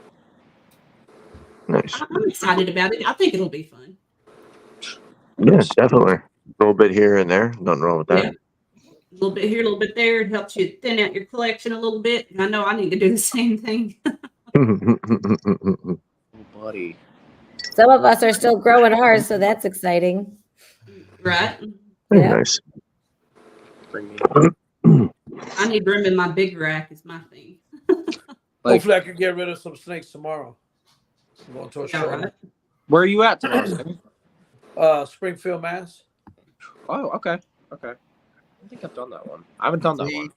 I didn't make a little bit of room, but I sit there and look at my list of females, and I was like, I ain't cutting none of them bitches. I'm not doing it. And I look at my list of males, and I was like, no, ain't cutting none of y'all neither. And then I'm like, not feeding more snakes either. So, Right. what we got? Till they lay. I can't do I'll probably I'm literally looking at 20. I did 20, but 26, 25 this year, and I'm looking at like probably 20 plus again next year. I'll move, and then I'll start not letting near. I'll be a lot more pickier after that. Like, because then I'll have clown het pied breeders and pied het clown breeders, and and so a few more double visual breeders and stuff. Right. How many clutches? I forget. You probably said it on our show, but I forgot. How many clutches do you shoot for? Like, how many did you do last year, and how many you're trying for this year? So last year I bred 52 females, and I only hit 21 clutches because of the move. You said it was and we had the big freeze in Texas. That threw a lot of us Texas people off. But the year before that, I got 31 clutches. Okay. This year I'm breeding 60. I'm plotting for 40, but anything around 30, like I'm happy with 30. 30 is a lot of work. 30 is a good bit of work, and 30 took me about all year to sell. That was 257 babies, and it took me about 13 months to move the last baby. But really 12 months I moved 257 babies. Yeah, and anything over 30 is rough. And 22, we did I think we did 35 balls, and then like 10 colubrids and a couple boa litters, and that was a lot. Y'all are just now this year? Oh shit. Okay, so this year we'll have white-sided black rats. That's fun. Applewood albino gopher snakes. The end of the season, we'll start shooting for the first hypo Brazilian rainbow boas. This season, we'll be shooting for leucistic Colombian rainbow boas. Okay. If I can get a male, I still got to get a male for my rosy boa. I've got a rosy boa, but I could have rosy boas, and then we've got. I've got a 75% diamond, 25% jungle female that'll go. I've got a 100% pure IJ female and a nice 100% pure IJ from Nick Mutton male that'll be here next week. They'll go. So hopefully she'll go. You gonna try to breed the carpets this year still? The IJ female, The she's Iris. building right now. Which Okay. one? But you're waiting. Sorry, go ahead. The Iranian Yahas, right? The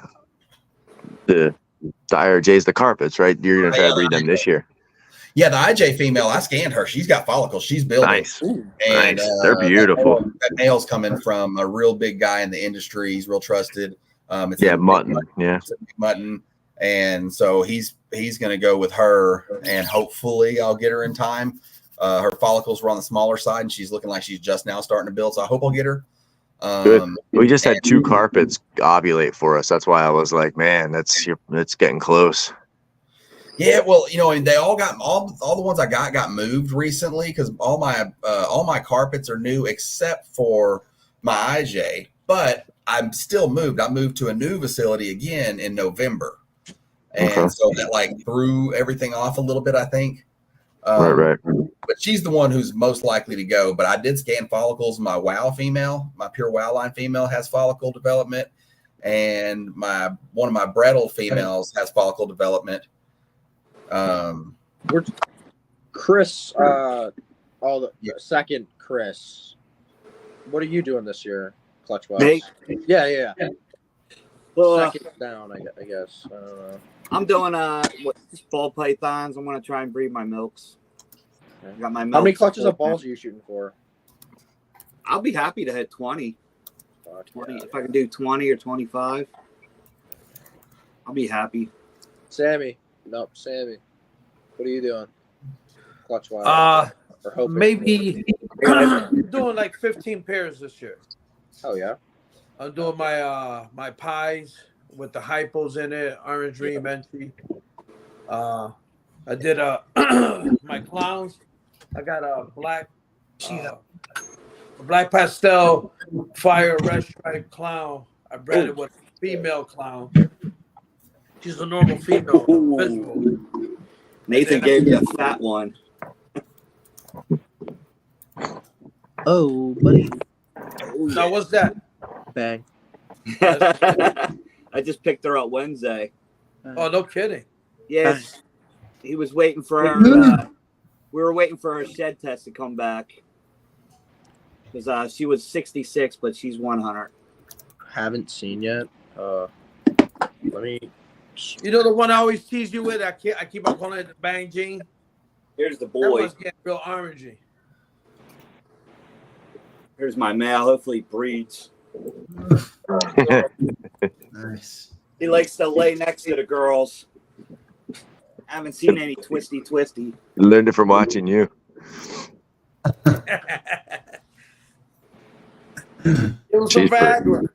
She's pretty. Dude, she's like 400 grams. He fed her for me. Look at that tail. Look how orange that is. Yeah, my lighting sucks in here.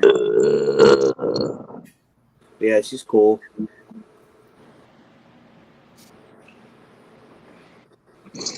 Yeah. What are you gonna do with the bank stuff? Pie, clown, hypo, all three. Something.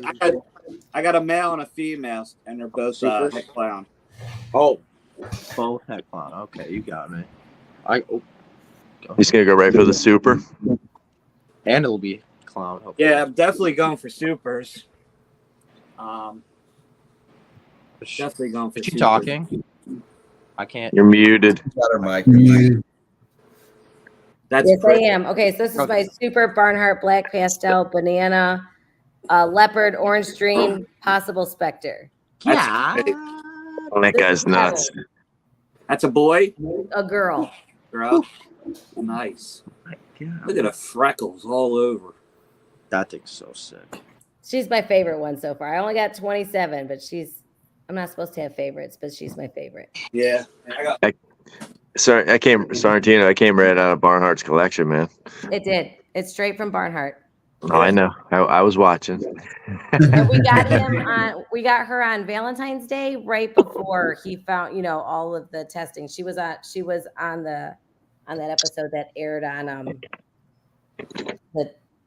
now I can't think of the name, but you guys know. RGI. Yeah, RGI's genetic testing. So they tested her. She's super. That's how I found out she was Orange Dream. That was a surprise. Dang. Oh, you did a whole panel test? No, they were trying to genetic test his line, and so she's a super. So her her shed was set in because she's a super, and so he knew that she was possible leopard. They confirmed leopard, and then they just went ahead and told him that she was also Orange Dream. I don't know if they did a full panel or not. Well, why didn't they just do like the Spectre then? If they did those two for fun, why didn't? I don't know. They probably only did those two because she was possible for those two. Well, I think is she possible Spectre too? She's Spectre. They didn't do the yellow belly complex test. Wow. Huh. Is she possible shipped to PA? No.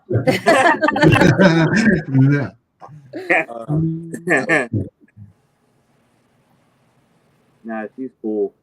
Yeah, That thing's wild. So I'm looking for a suitor for her.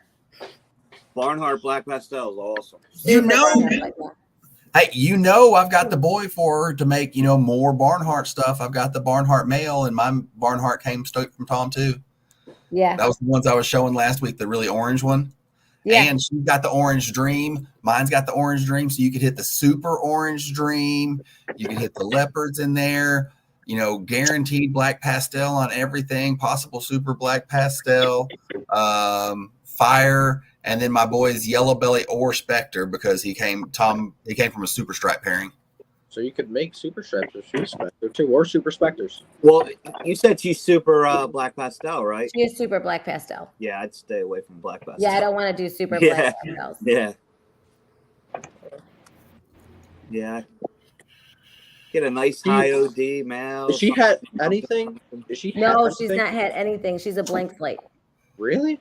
Mm-hmm. Like her side almost is like a het pied kind of. So I have to watch the video again. I know they tested her for hypo. I can't remember if it was tested for pied or clown, but she's, as far as I know, she's not had anything. Oh. Okay. Well, with the leopard, but the super black pastel will do that. Yeah. Right. Yep. A lot of supers do that. She proves leopard, right? Oh, she is leopard, yeah. Yeah, so leopard runs in pied runs in leopard, so she could be pied.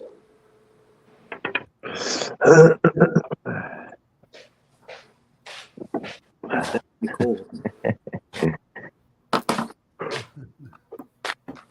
But I've got, my other recessives I have are clown and pied and lavender albino. That's what I have right now. He's keeping you on the big screen to make you talk. I have no problem talking. I just didn't have anything to say about shows or whatever. I haven't done anything like that yet. Yeah. So I just listen and chat. Well, we got the Repticon in Maryland. But the way they set up their tables, Zach, they do like booths. They do like a 4-table horseshoe. That's the way they do. Nice. You can't really get like 1 or 2 tables there. Really? Really? I mean, it's hard to get them in between. You can get like maybe they squeeze them in between the booths, but they've been going with the booths, and it's like $250 for 4 tables. Okay, so I paid $250 for 4 tables. I've got a 4-pack, but my buddy Josh from Trinity Herps, he is doing the other 2 tables in there and splitting that with me. But it's a really weird building. Like you walk in and they take your tickets right here, and there's a hallway, and there's a room in here that's like a small room off to the side, and then the hallway goes around and there's like an opening, and that's like a little sub room with like a few vendors, and then there's 2 rooms off of that. Or you walk straight into like this big, huge, like probably like the size, a little bit bigger than a basketball court, maybe about a basketball court size. That's the main room. And like we all fight to be in the main room. Like once you get in the main room, you always keep your spot. You never lose it. Like it takes something big to get a spot in there. And like it took me doing the show 2 years there to get my spot in the main room. And now I'm like, I've made it. That's White Plains by us. Pain in the ass to get into the main room, and then the small room is like you feel like you're just left out. Yeah, I want to go to White Plains. I've never been to that show. What's up, Ben? I went to a free vid. We've vended it, I don't even know how many times, and have been in the main room twice, I think out of like 6 times. But it's just because someone canceled, and then they gave us the table for 1 show. We haven't gotten a solid spot. in the main room and are like, okay, we need one ASAP, or we're just not doing the show again. Yeah. But I love the people who run the show, so that's the only reason I, stick with doing that show, even though it's been not great many of the time. Yeah, I do well on Morph Market, so I'm trying to calm down with the shows. I'm trying to just keep it at 4. I wish I could do 4 shows. I did 25 last year. Nice. Yeah, probably about the same. Well, I mean, the shows I do, they do like Gettysburg does 2 a year, stuff like that. I'm just talking about four shows.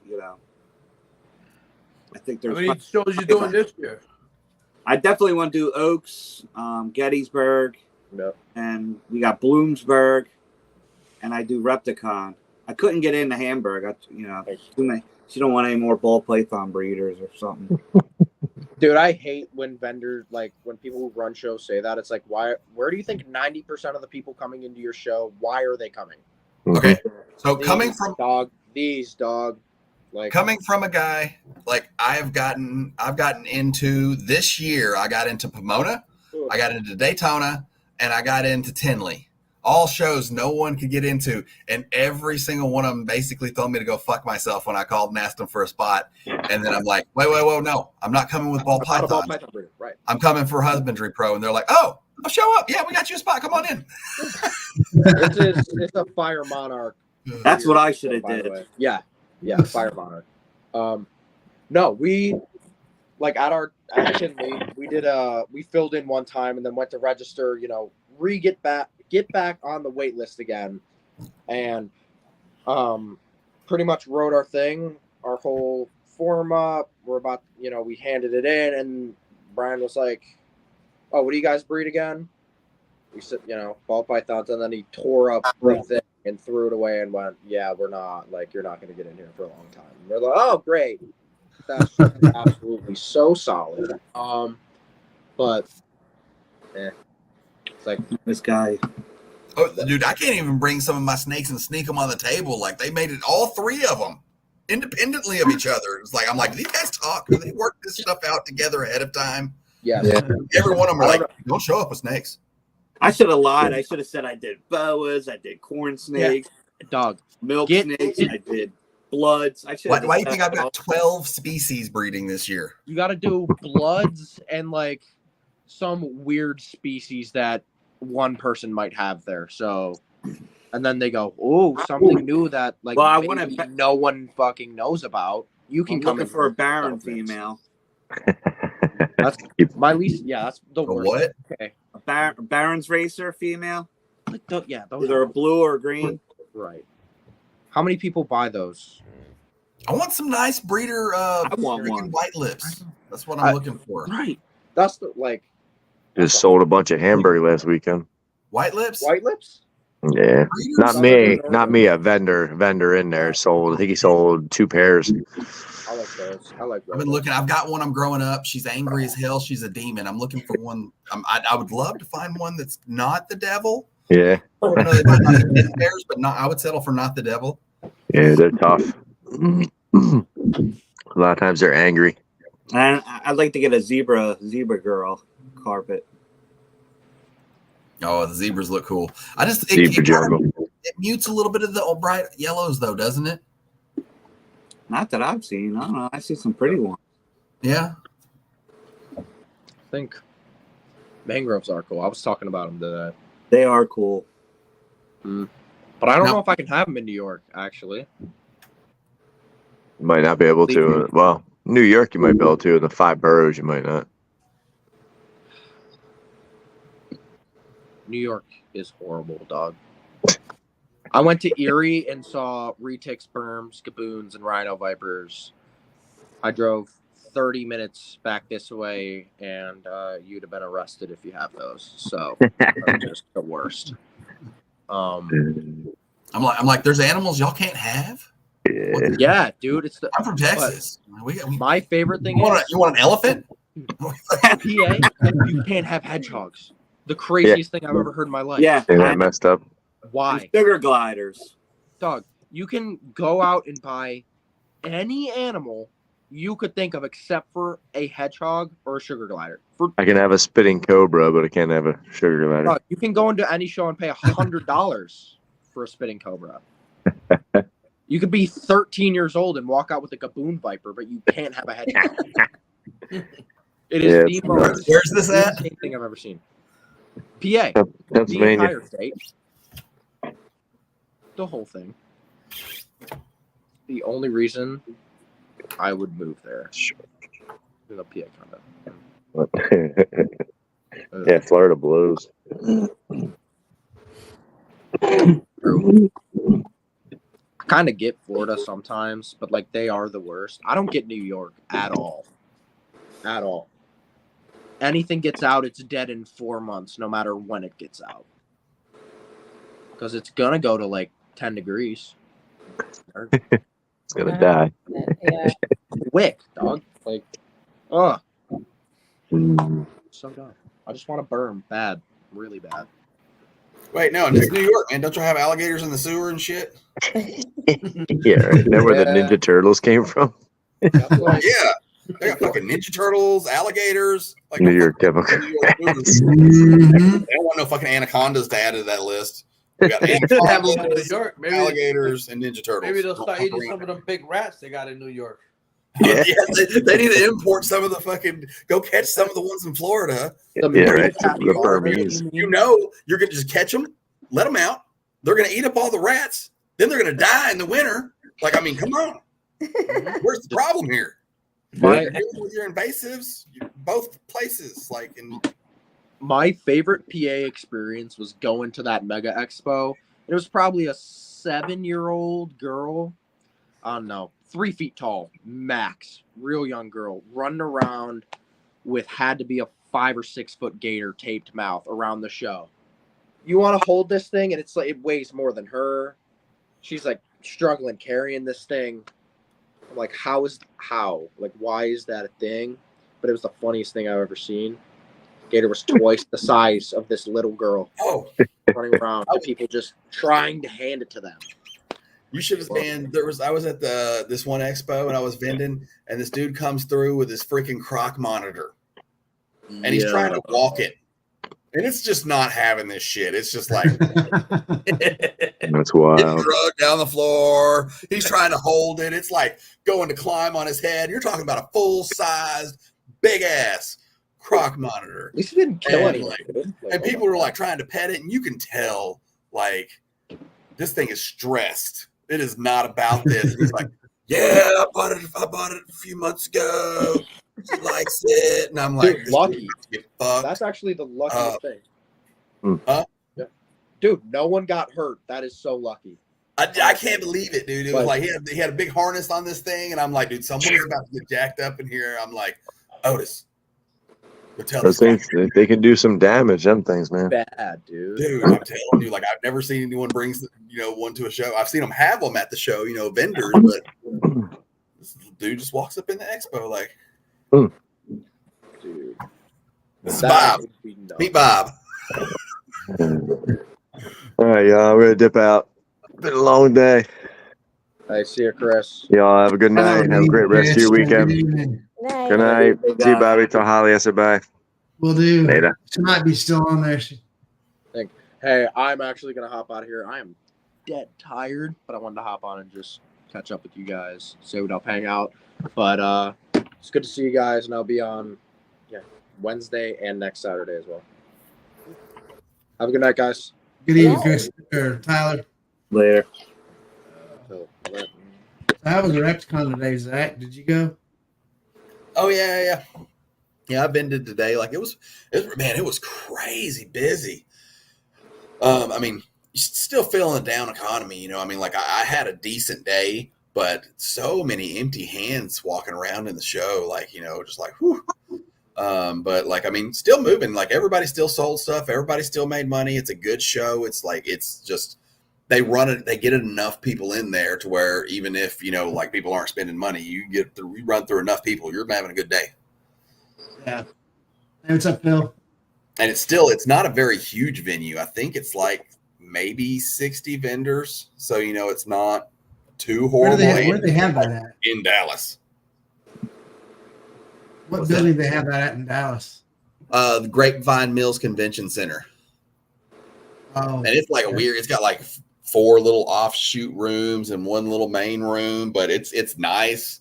It's right in freaking like a rich, affluent area, you know, like people come in there, you know, and like you sell a lot of, you know, like today, I think I sold $100 snake, and then it was just like 300, and I was selling pies for, you know, $300, you know, and I mean, just, and the expos, it's not Morph Market, you know, like that's the thing is like I could sell all this stuff on Morph Market if I wanted to, but some of it I'd have to sell for up to half the price off, you know, like during COVID in the expos, you know, everything was pretty much cheaper, and Morph Market was running high, and now Morph Market's running low on pretty stuff because a lot of your lower end people who got it, lower end hobbyists that got in who have that level of collections are the ones who don't have the time and the money to go, you know, do the vend the shows, or, you know, I mean, they're just,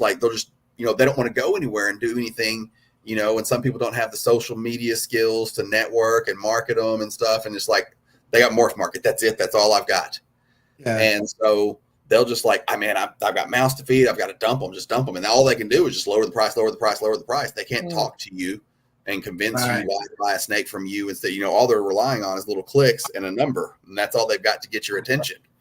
And so now at the shows, you know, pieds, bells, your lower gene count clown stuff, it's got where you can sell that stuff for, you know, it all goes for about double what Morph Market is, and it's got to be where Morph Market is where to go to get wholesale for stuff like that for the shows. Right. I seen a clown male for like $35. I'm like, yeah, and I'm selling a clown male for $125. It's like, yes, it's not $300 that it was, but it's still it's $125 when people are sitting there trying to sell them for, you know, $40-$50. You know, I sold a hypo today for $100, and I think they're on Morph Market. You can buy them for $30-$40. Wow. Yeah, but that's crazy because you know, people expect the shows to be cheaper than Morph Market, and it's just not on the low end stuff because, like, you know, I've done 47 shows now, 48 if you count this one this weekend, in the past 2.5 years, and I've discovered that, you know, by my numbers, it's roughly 80% of the people that come in the door either don't have a clue what Morph Market is or will not buy on it. And then you've got the 20%, and it's the ones that, like, I see them at this show, I see them at that show, you know, I see them at a bunch of shows. Those are the ones, they're on Morph Market, they're looking for a deal. And there is deals happening.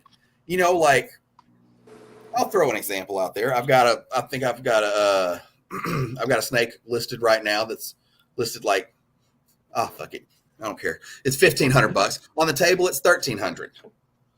But, you know, like a pied, you get pied for, I think, what, like $100, $125 on Morph Market, maybe $150, and it's like they're $300 on the table, and everyone else in the room's got them for $300. One desperate guy in the back room, you know, there's always like one or two, you know, like they just got into the show. It's their first time in here. 60% off. They've been freaking out. They've got 60% off. You know, they've got a pie. And we don't care because that guy's got 2, 4, maybe 6. Guess what? He's going to sell all of those because they're so cheap in the first 30 minutes. And yeah, cool. He sold his snakes. That's 6 less they're going to buy from him. But then guess what? I've got pies. They're still going to come buy mine because now all of his are gone. Yeah.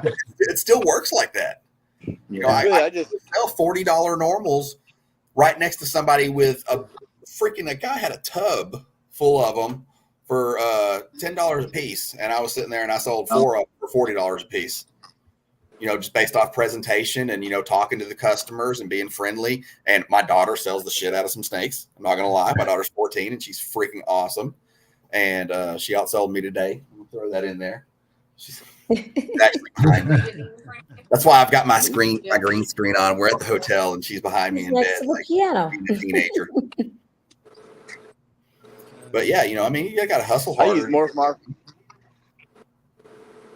use Morph Market for specifics. If I'm looking for something like specifically like 3 genes with a het that's carrying, I go to Morph Market and specifically look. I go window shopping at expos. You never know what I'm going to leave that thing with.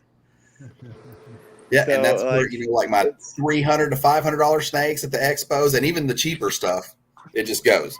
And then like the $300 plus stuff is what I'm doing on Morph Market typically. Yeah. Right. I mostly buy snakes people that I know. We haven't been to the Repticon yet. We've been to the NARBC and the Lone Star Reptile Expos. We haven't made the Repticon yet. Yeah, Lone Star's coming up the end of the month. You should come check out North Richland Hills if you come down to it. That's a good one. Lone Star hosts it. It's Lone Star North Richland Hills instead of Arlington. Yeah. And the venue's about twice the size. Yeah, we've been to that one. Or maybe it's 1.5 times the size. I don't know if it's twice the size. At that hockey arena. Yeah. It's a pretty nice venue. It's got some pretty good parking, and there's room for us to stretch out. The vendors actually have banners and stuff. Like it's better than that Knights of Columbus in Arlington. Yeah, I think we ran like 40 to 50 at the North Richland Hills, where it's 30. Like I think the most we ever counted in there was like 32 vendors one time. Yeah. And almost all of them have one, and then there's a couple who've got two, and then there's just two people who have big spots. SMS and the. I'm gonna pop off. I was building that rat rack all day, and my back's sore. I'm taking a ride in my massage chair. There you go. Oh yeah. See you guys. Easy, Chris. Later. Ladies, man.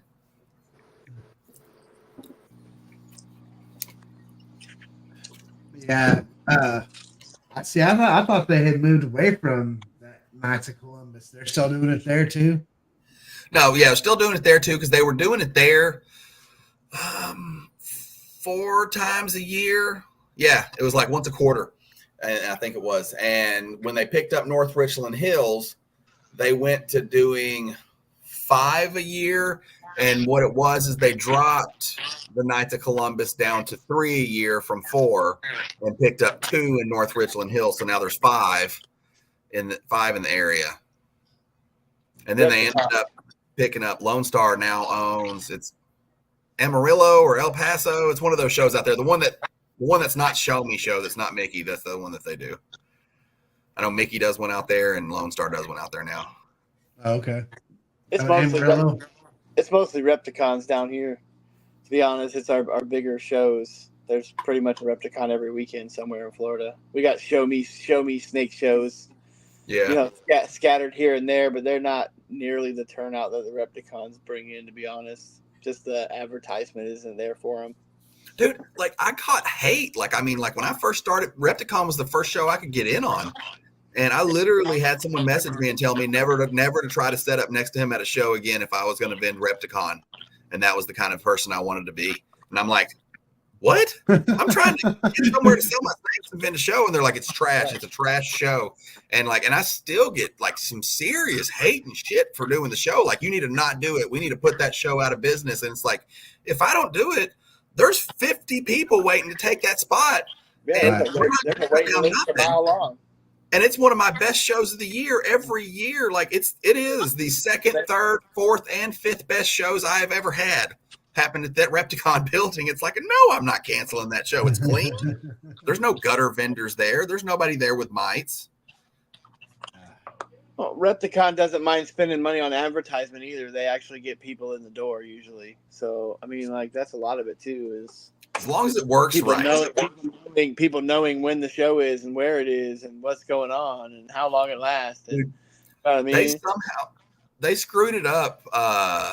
Was one show? It might have been 2 shows, and they had their marketing backwards. And so whenever the Florida show was happening, we were seeing all the advertisement for it in Texas. And then when the Dallas show was happening, they were getting all the advertisements in Florida. And like they finally figured it out after a while, but like our turnout was just sucked. It was the one bad show we ever had, and like something got messed up in the marketing on it, and like they even ran billboards, I think, and everything.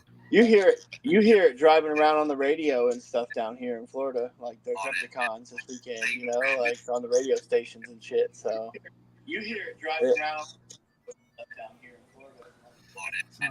Oh man,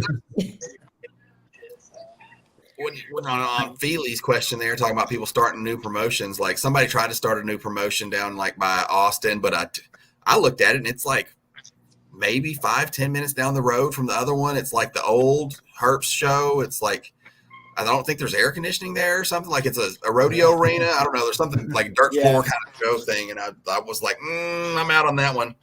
Yeah, no, Caleb was down at one of them shows like that. It was in some rodeo arena with a dirt floor, he was saying, and everybody was complaining about it being hot. It's like, no, this is Texas. It's too hot for that show. Yeah. I got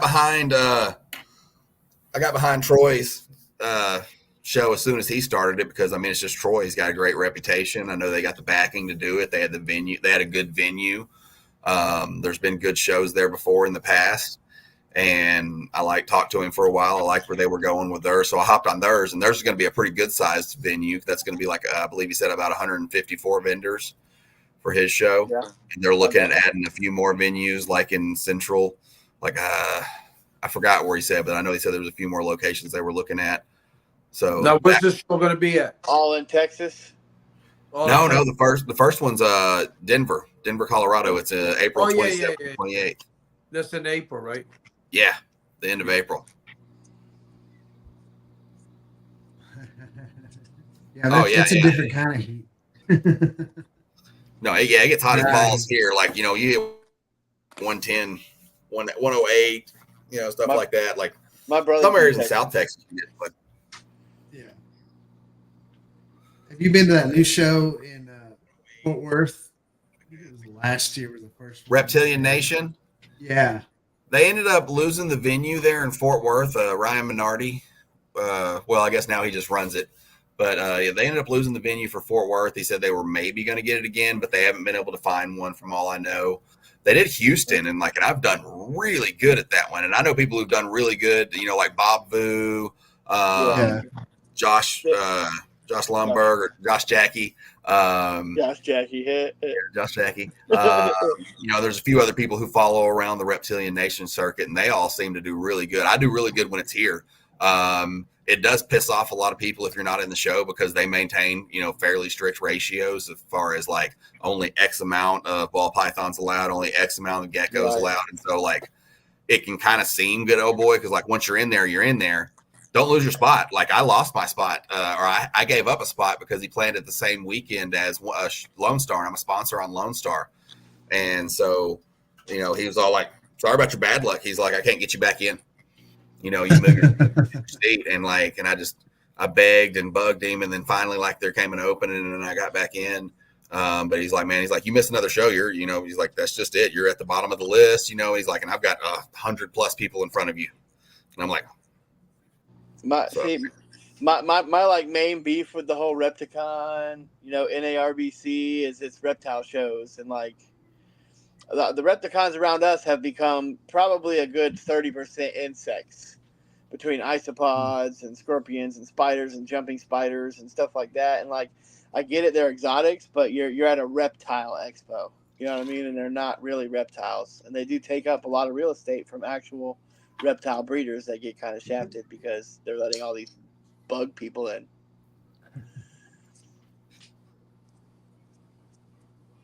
Yeah, we went to actually. Sorry, go ahead.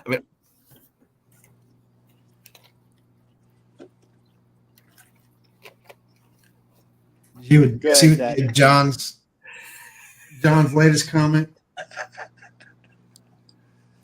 Oh yeah, man, a lot of them are just exotics expos and stuff, but there's some that's like Reptilian Nation. No, he's like, that's the only venue in Texas that I can't bring my CBD. He wouldn't let me try to bring my Brazilian short-tailed opossum. He's like, no, reptile. He will walk up and he will tell you to take it off the table or you can leave. And which is cool. It makes for a nice show.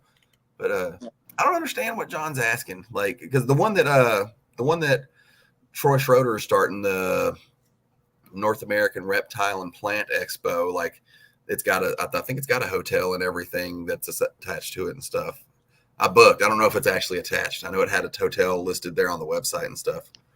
Or I'm missing the question. So when is the second show for that one? I know the first one's in Colorado. What's the other one? That's confirmed for a second show in Colorado, but that's the only thing else that's confirmed right now. They haven't confirmed any other locations. You know, I don't even know if he's posted out that they're definitely having another show, but I talked to him. I know he said they were looking for venues and different locations, you know, the areas that might be ripe for one, you know. Yeah. I'd like to take a flight out to Colorado. Colorado's real nice. Yeah. I've been out there a couple times. It's real nice. My brother went out there to watch football. He's a Denver fan. Oh, I love going out there, man. I lived in Denver for almost 3 years. It was nice. I was there working for like 7. I think I did 7 months in Denver, and then we went to a small town. I can't remember, but it was in southern Colorado. What made you move from Denver to Texas? Josh. Okay, I see what he's saying. Okay. Sorry, I was reading. When I left Denver because the company I was working for, the guy closed down the business. And like I still didn't have any family there or anything, you know, all my family. I still had a house an apartment that I was paying rent on with my roommates for 2.5 years that I was living in Denver. I just paid rent on both places. I was making really good money, and I was like, I wanted something to go back to. Like I never just like fully committed that like I'm a Denverite, you know, like they never accepted me as a native. Like once you start living there and stuff, they don't like transplants very much. They're really big on people who are native here. They do not like tourists very much. So that's why you find friendly, nice people because you're in the touristy area and there are other tourists. You go out of those areas where the people actually live from, they don't like you. It was a very, I don't know, like it wasn't Texas. It wasn't Texas. So I left and I moved back here to Texas. And then I was here for like 6 months. And then I moved to Joplin, Missouri for about 3 years. And then I moved back to Texas when my wife got pregnant. And I've been here for 15 years now, since right before my daughter was born. Right. Texas is cool, though, because they don't really give a fuck what you do. You know what I mean? So I can get behind that. It's pretty chill. Like it gets hot. It does get hot as balls, and they do dick us a little bit on property taxes. But, you know, there's definitely way shittier places to be. You know, yeah, it's the only place in America you can own a tank. I know that much. Yeah.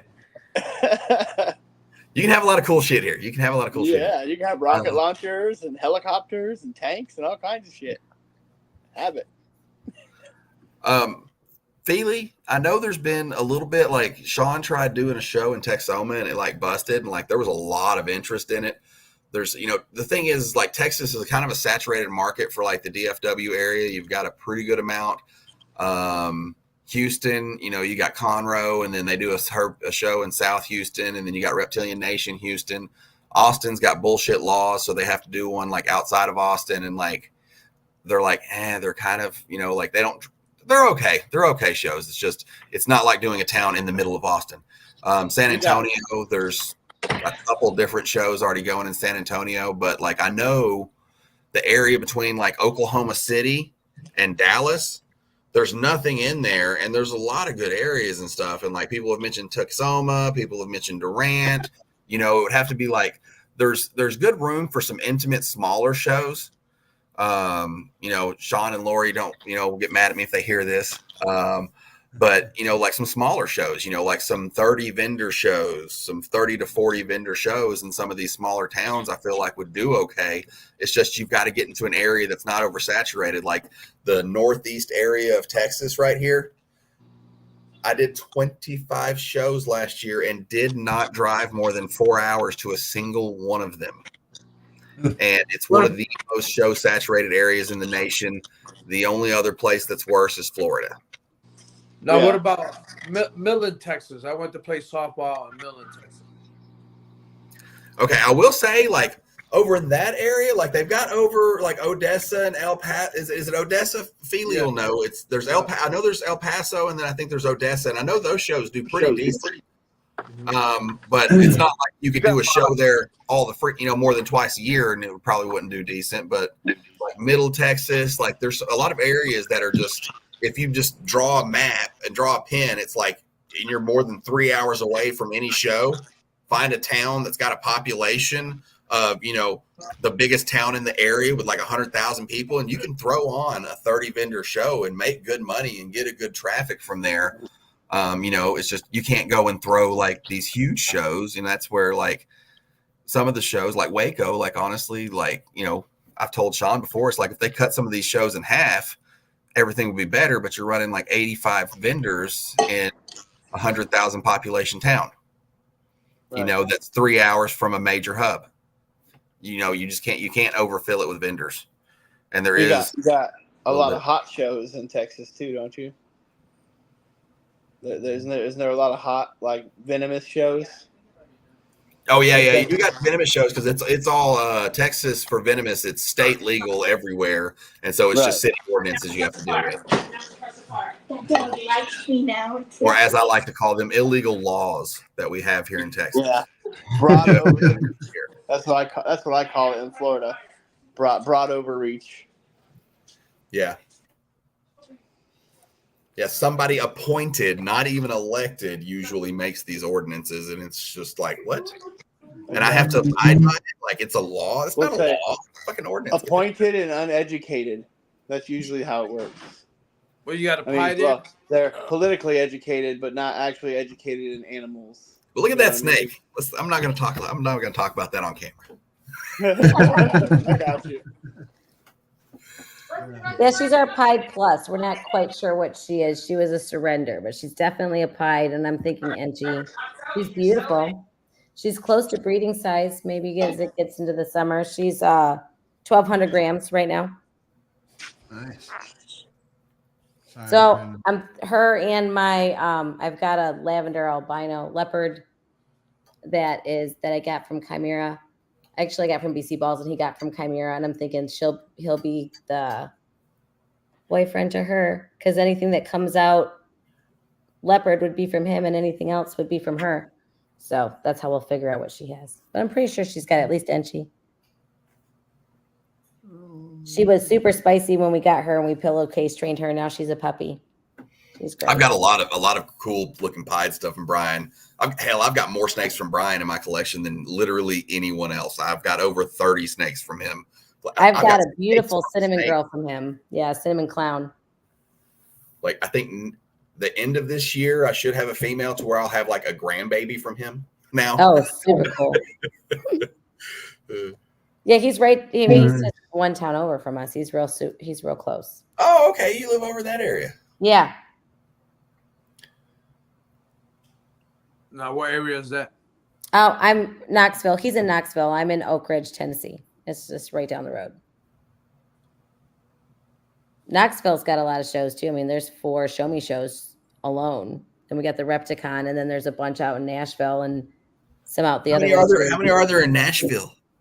I gotta look. I know there's at least 2, but there's probably more. I feel like they need a nice big show in Nashville. Yeah, I think they do have them. I think they need one. Nice big one with like 150 plus vendors. That'd be great. Give me a reason to drive out there. Yeah, this is my husband's favorite snake. This is a Chloe.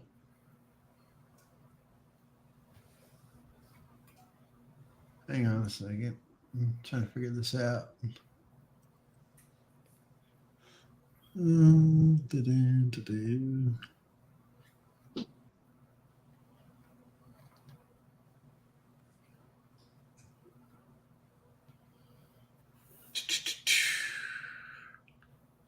Yeah, when we first got her, she used to stamp at my face and everything. Now she's great. Now, what you do, handle her a couple times a week? Yeah. Yeah, but before we would get her out every couple days and put her straight into a pillowcase and just sit with her on the couch with a pillowcase. Now she's great. No kidding. Yeah. Wow. We just put her in a pillowcase and tie it up and then go sit on the couch. She'd just get used to being touched and still like in the dark and in a small space that she's comfortable. And that just kind of got her used to being handled. That's cool. Nice. I do that to I got a panda pie. I handle them like maybe once a week. I'll take them out, wrap them around my neck. Never struck at me since day one. Oh, she did. She has struck at me.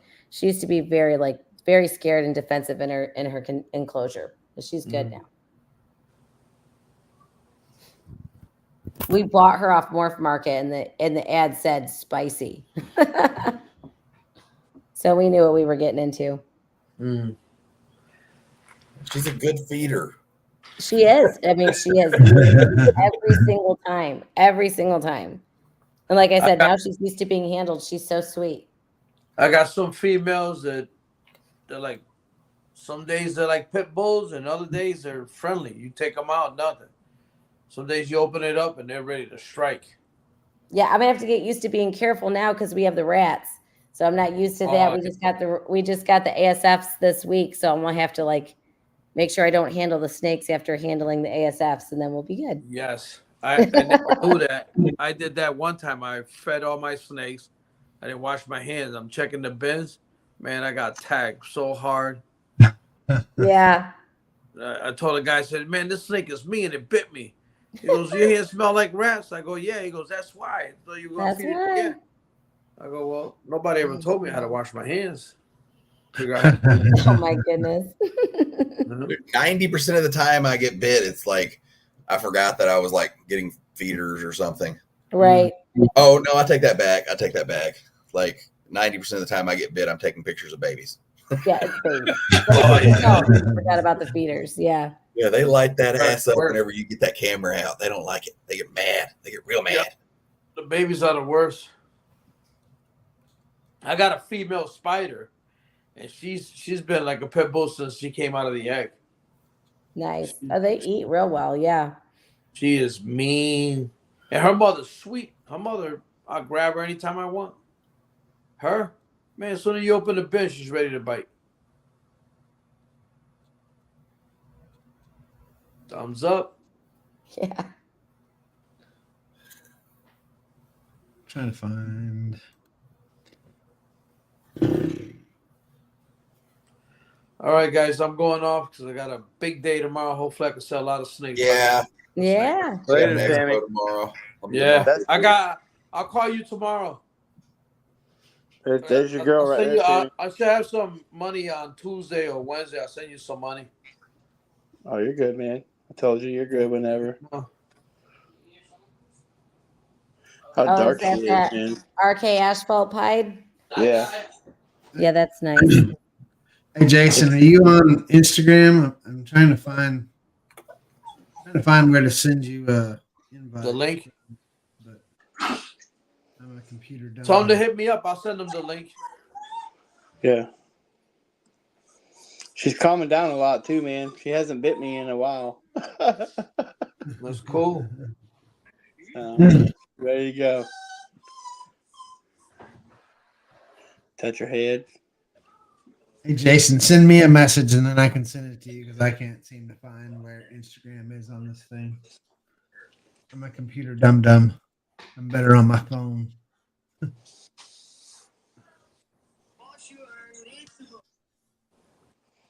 Oh. All right, man. I'll check you guys out Wednesday and next Saturday. All right, brother. Have a good evening, Sammy. All right, tell Holly I'll see you tomorrow. Will do. All right, bye-bye. Oh my goodness.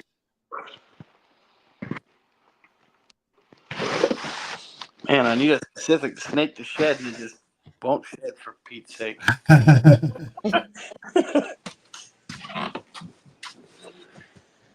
Yeah, that's me. I found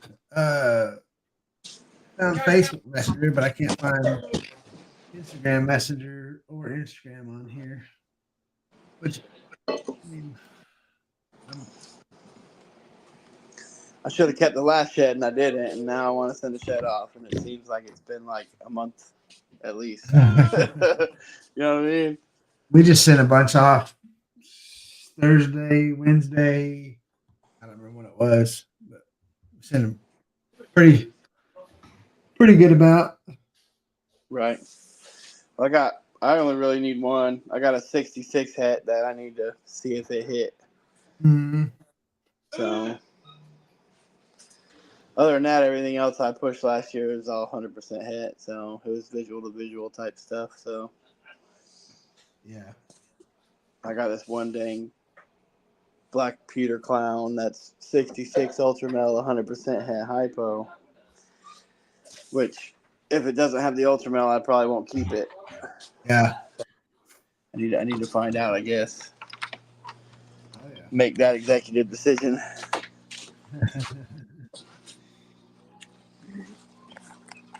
Yep. What kind of projects are you doing this year, Zach? You doing anything super cool or what? Zach. Is Zach still on there? No, I can't he tell. took off. Just me on the screen. Yep. Yeah, Zach took off. Sammy gone. Oh, Jamie's still Jamie hanging out. gone. It's us three. Us 3 and 7 people. Yeah, Jason wanted in. Yeah, I can't. It's in the Reptile Lounge group. Holly posted it in the Reptile Lounge Instagram group. You can copy the link there. I found the link. I found how to get the link. Now I can't find Instagram to send the link. Let me see.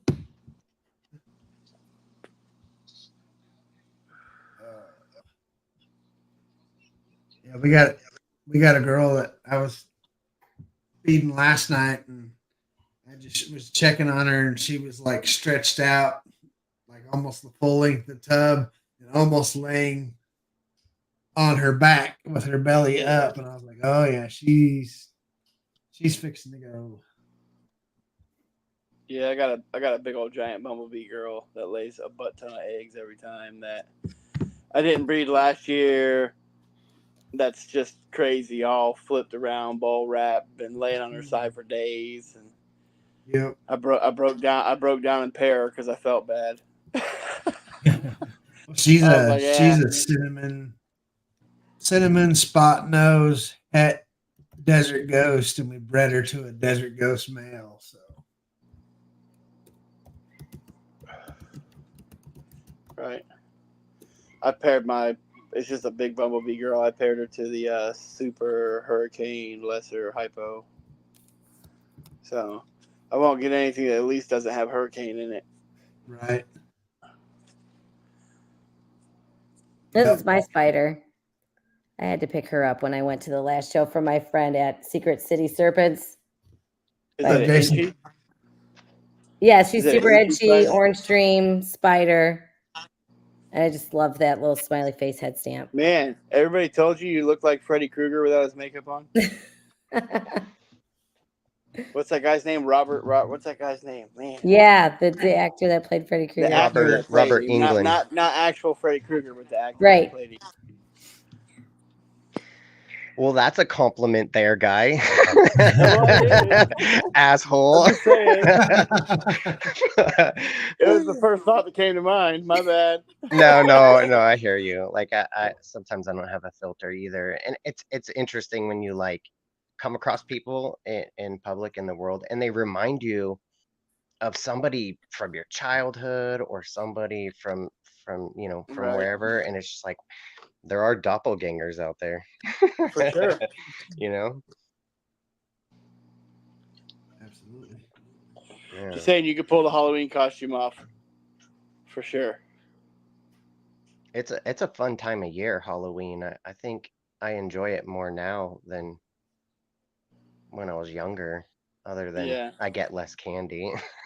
I got 4 kids. I You get just have plenty to of buy candy. your candy. You get way more candy. Do you steal their candy? I do. I'm like, come on, poison inspection time. No, these Reese's are poisonous. That Milky Way's poisonous. Oh, this wrapper looks like it's been messed with. That one's mine. We have 5 kids, so we end up using Halloween candy and Christmas stockings. Right. We've done that before too. It works. Me and my friends, we used to like hustle it. We'd put on some like easy costumes. We'd go around to all the rich neighborhoods. That gave like full size candy bars in the 80s, and then we'd like go to our buddy's house, go grab more pillow sacks, and then like Switch change our masks. costumes and then go back around. For sure. We'd have bundles like Santa Claus. I'll be right back. We All did right. like her. So, like, she tried to tame him, and she finally tamed him. Also, Shadow's in my room if you want her. Hey, Josh, Shadows thanks for that snake. Yeah, no problem. I That's don't. Like I cool. said, I really don't have a use for it or place for it right now in my collection either way. So if it'll help you out, by all means. But I have to work tomorrow. By all means. So your name is Josh? Josh? Yeah. Yep. I've seen Sure. you. I'm not super familiar with you. I think I've seen you on here a little bit when I was watching the show, and I'd be like, oh, who's that guy? He's I've on been here a few Instagram times. all I'm over on the place. Instagram mostly, almost Yeah. every day. Yeah. Yeah. I mean, I have a TikTok and I post some content and stuff there, but I don't really like do the live on TikTok because it's just so like, I don't know. I want to say like monitored and censorized. You know what I mean? Because like there's like you can't even say specific words or like you can't even say the word die or you're catching a band. You know what I mean? Or killed or yeah. I mean, I'm you not can't say familiar the word with band. any You of can't say the that. word band or you get a ban. They say banana. You can say like undie yourself or something like that, or Right. unlive yourself. Or Huh, that's weird. Yeah, I'm not big on TikTok. Like I don't mind the format of like seeing all these cool videos, right? But we have enough social media that takes our attention and our time, and it's kind of a grind. And even if it has nothing to do with a hobby or a business you're in, it's like the entertainment industry. That's what it is nowadays. And I don't need one more thing that distracts me from the rest of my already busy life. So I don't really partake in TikTok. Yeah, I'm not on TikTok at all. But I do. Other people will show me videos, and then I'll be like checking them all out, and I'm like, yeah, see this is entertaining, but this is why I'm not on TikTok because it'll just be one more thing. There is some funny stuff on there. Yeah. So What what do really you gets work me- with, Josh? What do you work with? A lot of recessive stuff and blackhead mostly. I like the dark. I like the dark stuff. So I work with sable. I work with blackhead chocolate. RK asphalt, which is a real dark line of asphalt. Yeah. Some leopard stuff. I mean, I do some dark freeway combos and dark pied stuff and dark hypo stuff. Yeah, Sable's interesting, but the super has like a little bit of issues sometimes, so it hasn't really seemed to have caught on. Yeah, I don't really shoot for the supers. I go for more allele combos type with it. Sable clowns are pretty cool looking. Yeah, I got a sable spot nose het clown female that I'm going to pair to a chocolate clown. So everything will either be chocolate. Everything will either be chocolate sable or chocolate spot nose. You know what I mean? Yeah, that's Het gonna be clown or cool. clown. So I'll just put the third allele in there and kind of try and keep doing that combo type stuff that way where it produces some kind of funky visual. Yeah, I'd be pretty excited about that pairing. Make some water. Yeah. Oh, yes, I did. So what's your favorite kind of candy, Josh? You said Milky Way. Is that your favorite? Milky Way is my favorite. It sure It's is. a good one. It's a good choice. I like Baby Ruth and Paydays and Kit Kats. And then there's certain candies you'll get Kit over the Kat years lady. in Halloween that like you don't see as often, but you see them during Halloween time, like Heath bars and 100 grand. Or the little what are they're like little hard peanut candies. They call them like Chico sticks or something like that. Oh, You never yeah. see them. You never see them anywhere except for Halloween, man. They're like little crunchy peanut butter candies. Yeah, those are old school. I love those. Clark Bar, O. Henry. I don't know. I'm gonna die from sugar, obviously. I've come to terms with this, Bobby, a long time ago.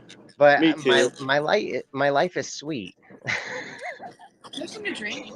I like anything dark chocolate. I've got dark Yeah. chocolate butter cups in there. I I'm got a- dark chocolate coconut cups in there. I love dark chocolate. I'm a dark chocolate junkie myself. Nice. I am. I like the dark chocolate oranges, the ones you smack on the counter. Oh and my they bust gosh. apart. Have you had the raspberry ones? Yeah. Oh yeah. Those are good too. And Yes. the mint ones. They're all Oh, I good. haven't had the mint ones. I love They're those all- little orange things. Or they're actually not little, but yeah, I do. Those are great. Remember I was actually eating one. good and plenties? I love good and plenty. Ugh. Anything licorice. Now you're talking my Yeah. that's my Black jam. licorice, man. What are you, I 7? love it. That's like blasphemy and candy talk. I go to Yeah. You either love them or Tractor hate them. Supply. They have the soft, all the old fashioned soft black licorice candies. Oh man, that's my Right. jam. Yeah, that's definitely an acquired taste, like olives. All right? Absolutely, I love olives too. Yeah, you would. Blue You cheese would love stuff, olives. I garlic love blue stuff, cheese. jalapeno stuff. I don't mind blue cheese as long as it's on some hot wings. To be Oh honest, yeah. but I'm not gonna dump it on a salad or like dip anything in it like ranch or blue Yeah, cheese like is pretty much just strictly a hot wings thing for me. on the 4th of July, I make these hamburgers. I'm a butcher, so like I'm always eating meat and Word. sharing meat, and I'll make these burgers with blue cheese, like Point Reyes blue cheese. It's real sharp. It'll kick Yeah, you in yeah. the tongue. And I'll just trap it in the middle of like 2 patties and I'll form it. And then I'll put ketchup on top and I'll call it a red, white, and blue burger. Nice. It's funny because I used to get a burger called the Boys in Blue burger. That was just pretty much the same thing. It was like a burger with bacon and blue cheese crumbles on it and like some kind of exotic mayonnaise or whatever it was, you know what I mean? And it was a pretty good goddamn sandwich. And a I ain't little even gonna lie. donut on top. Yeah, it was like a fancy bun on a burger with some blue cheese. That's funny. We just had our first last year we had our first cow slaughtered and we got Angus like half a cow of Angus beef and that was like the best decision we ever made. That meat was so good. I will do that every year. It was great. This next year we're probably going to get a full cow. We weren't sure at first. So we just got the half a cow. But that was awesome. Yeah, Better buy, we got a really better good buy another first deep one. freezer first. Each ranch is like dependent on, like the breed of steer and the grass that they're chewing on Right. and then anything that they might finish it with at the end. Like each one has its own like subtly different little taste. And some private ranches, you try their stuff and it's almost like you've never tasted anything exactly like it before and you're like, Yeah. what? Let me keep buying diet does a meat lot. from you. Yeah, it was great. Even the hamburger was great. That was like the best meatloaf I've ever made. We're just definitely gonna keep doing that every year. It's a lot of muscle structure too. The cows that are loose in a free range eating are walking around and they're working muscles a lot different than those grain lot cows that are commercially raising for slaughter that are in a pen that can't move with a grain bucket in front of them. You know what I mean? And they feed them for a year and a half, and they go to slaughter. Yeah, they don't get them. They don't keep them to full size. It's just strictly to a sonogram fat percentage, and they're ready for slaughter. Bam. You know what I mean? Yeah, they have it all figured out. Oh yeah. Oh yeah. They do that around here. They have. I used to show steers and pigs in the fucking fair for FFA and 4-H. Like it's market value. They would come and like shave spots on your animals and sonogram them at the shows and tell you total body fat percentage and everything. And it all affects your price of sale after the show. Right. So. Yeah, they do that around here. You can buy half a pig or half a cow from the high school from the FFA. Right. I mean, it's not bad. It's definitely cheaper than going to the store and buying a pen raised meat. Grain fed. Yeah, it's healthier. Yep.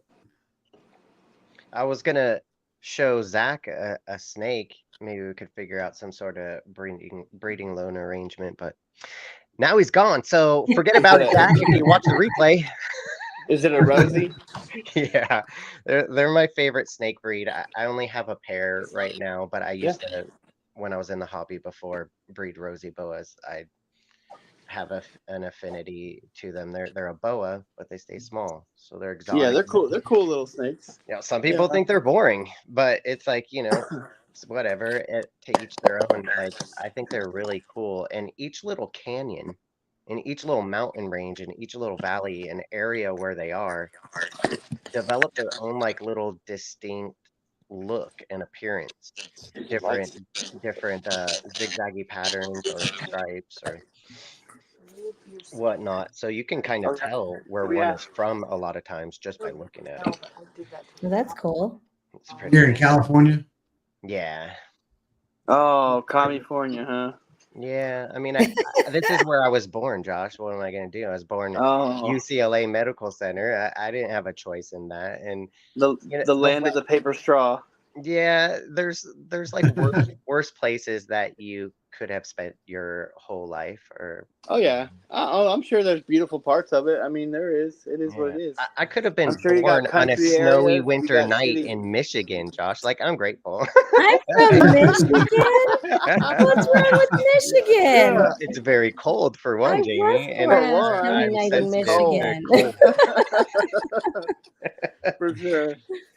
But yeah, you know, I'd like to get out and about, and Holly's been suggesting going out to Texas and going to some shows, and I don't have a ton of extra time to get away from work and extra funds. Like I don't live exactly paycheck to paycheck always, but you know, money is made to be spent. No 401k for a hustler, and Right. it really takes a lot of planning for me to travel, but when I do, I love it. I love traveling. I love meeting new people. Like it's so much fun, and I think that I would probably like Texas. You would probably like Florida. Yeah. It's very, very similar, I'm sure. It's like that whole subtropical, warm, humid I'm climate. gonna go ahead and end this stream real quick, and then we can Oh, okay. backstage. All right. I can figure that out. Hang on a second. I offended Bobby with the Michigan comment. Apparently, he's a Lions no. fan, I guess. I'm originally from California also. Yeah, no, I know. I'm going to go ahead and end this. Everybody, thanks for coming out. We'll see you next week. We're starting the auctions next week. And I'll see you guys backstage. All right, we'll tell Holly that we said good night. Oh, you're still on. We'll just switch off the live. Yeah, I'm just switching off the live. Well, it took